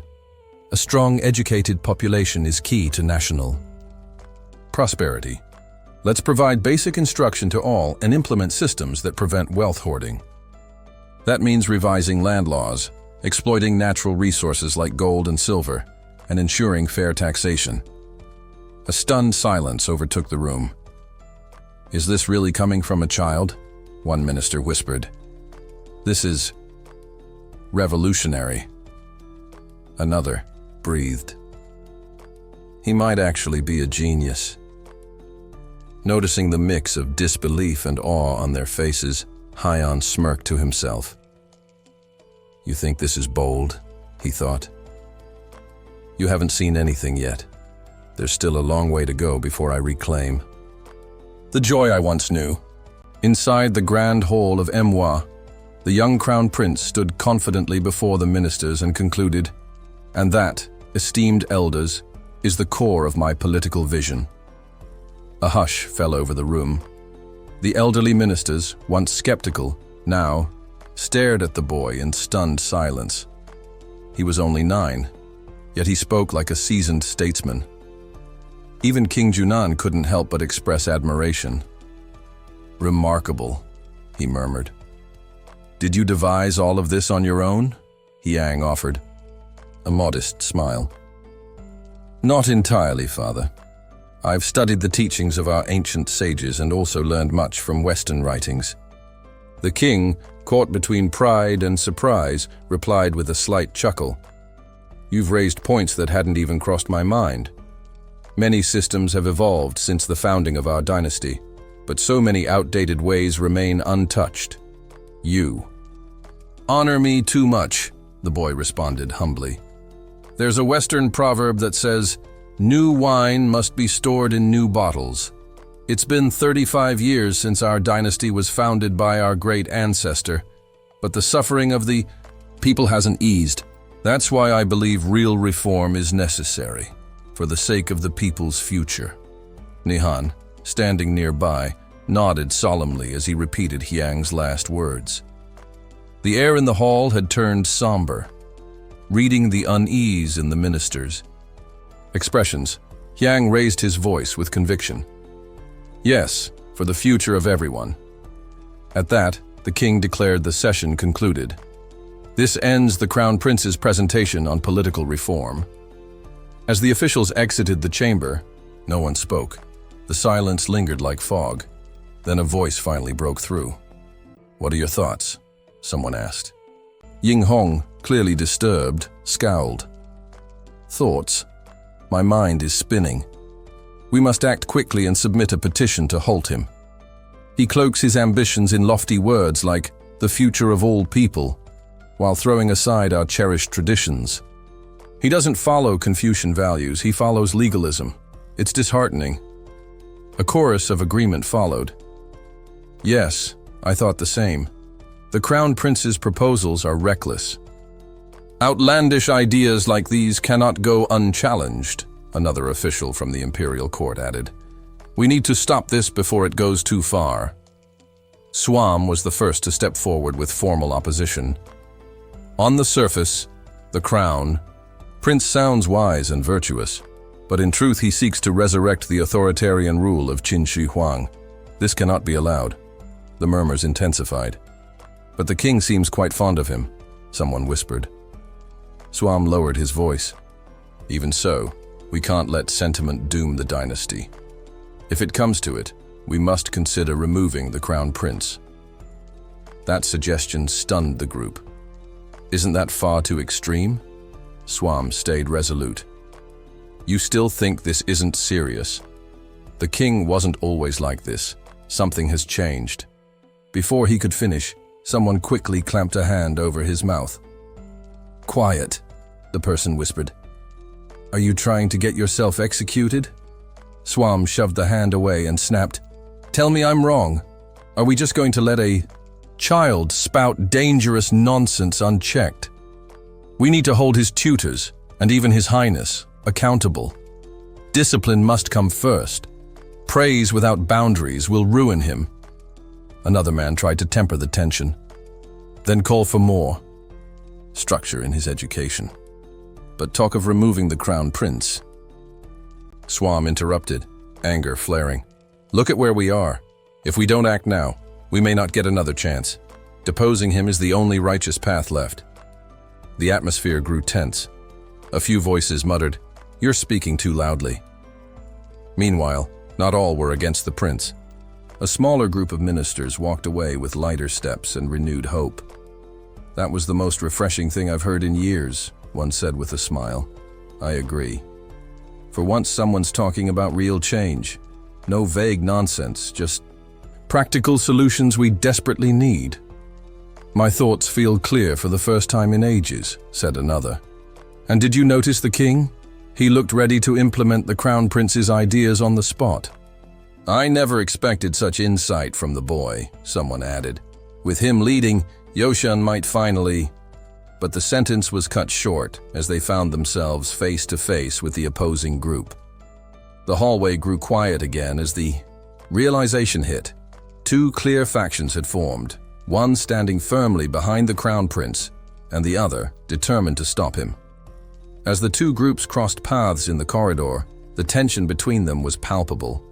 Those who rejected the Crown Prince's ideas scoffed quietly, convinced the supporters were naive idealists wrapped in grand words. On the other hand, the supporters muttered back, calling their opponents rigid traditionalists, clinging to outdated systems. "Not worth the breath," one of the dissenters muttered. "Let's just get to work on that petition." "Agreed," another grunted. "That's the only way to stop this madness." Meanwhile, the Crown Prince's allies shared a similar resolve.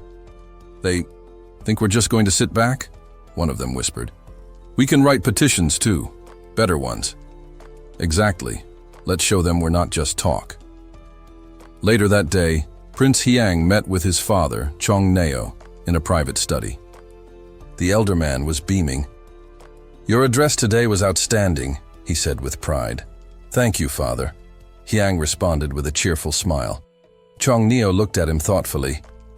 "As I listened to you speak, I realized how many blind spots I've had. Your points touched on areas I hadn't fully considered. There are policies I feel ready to enact immediately."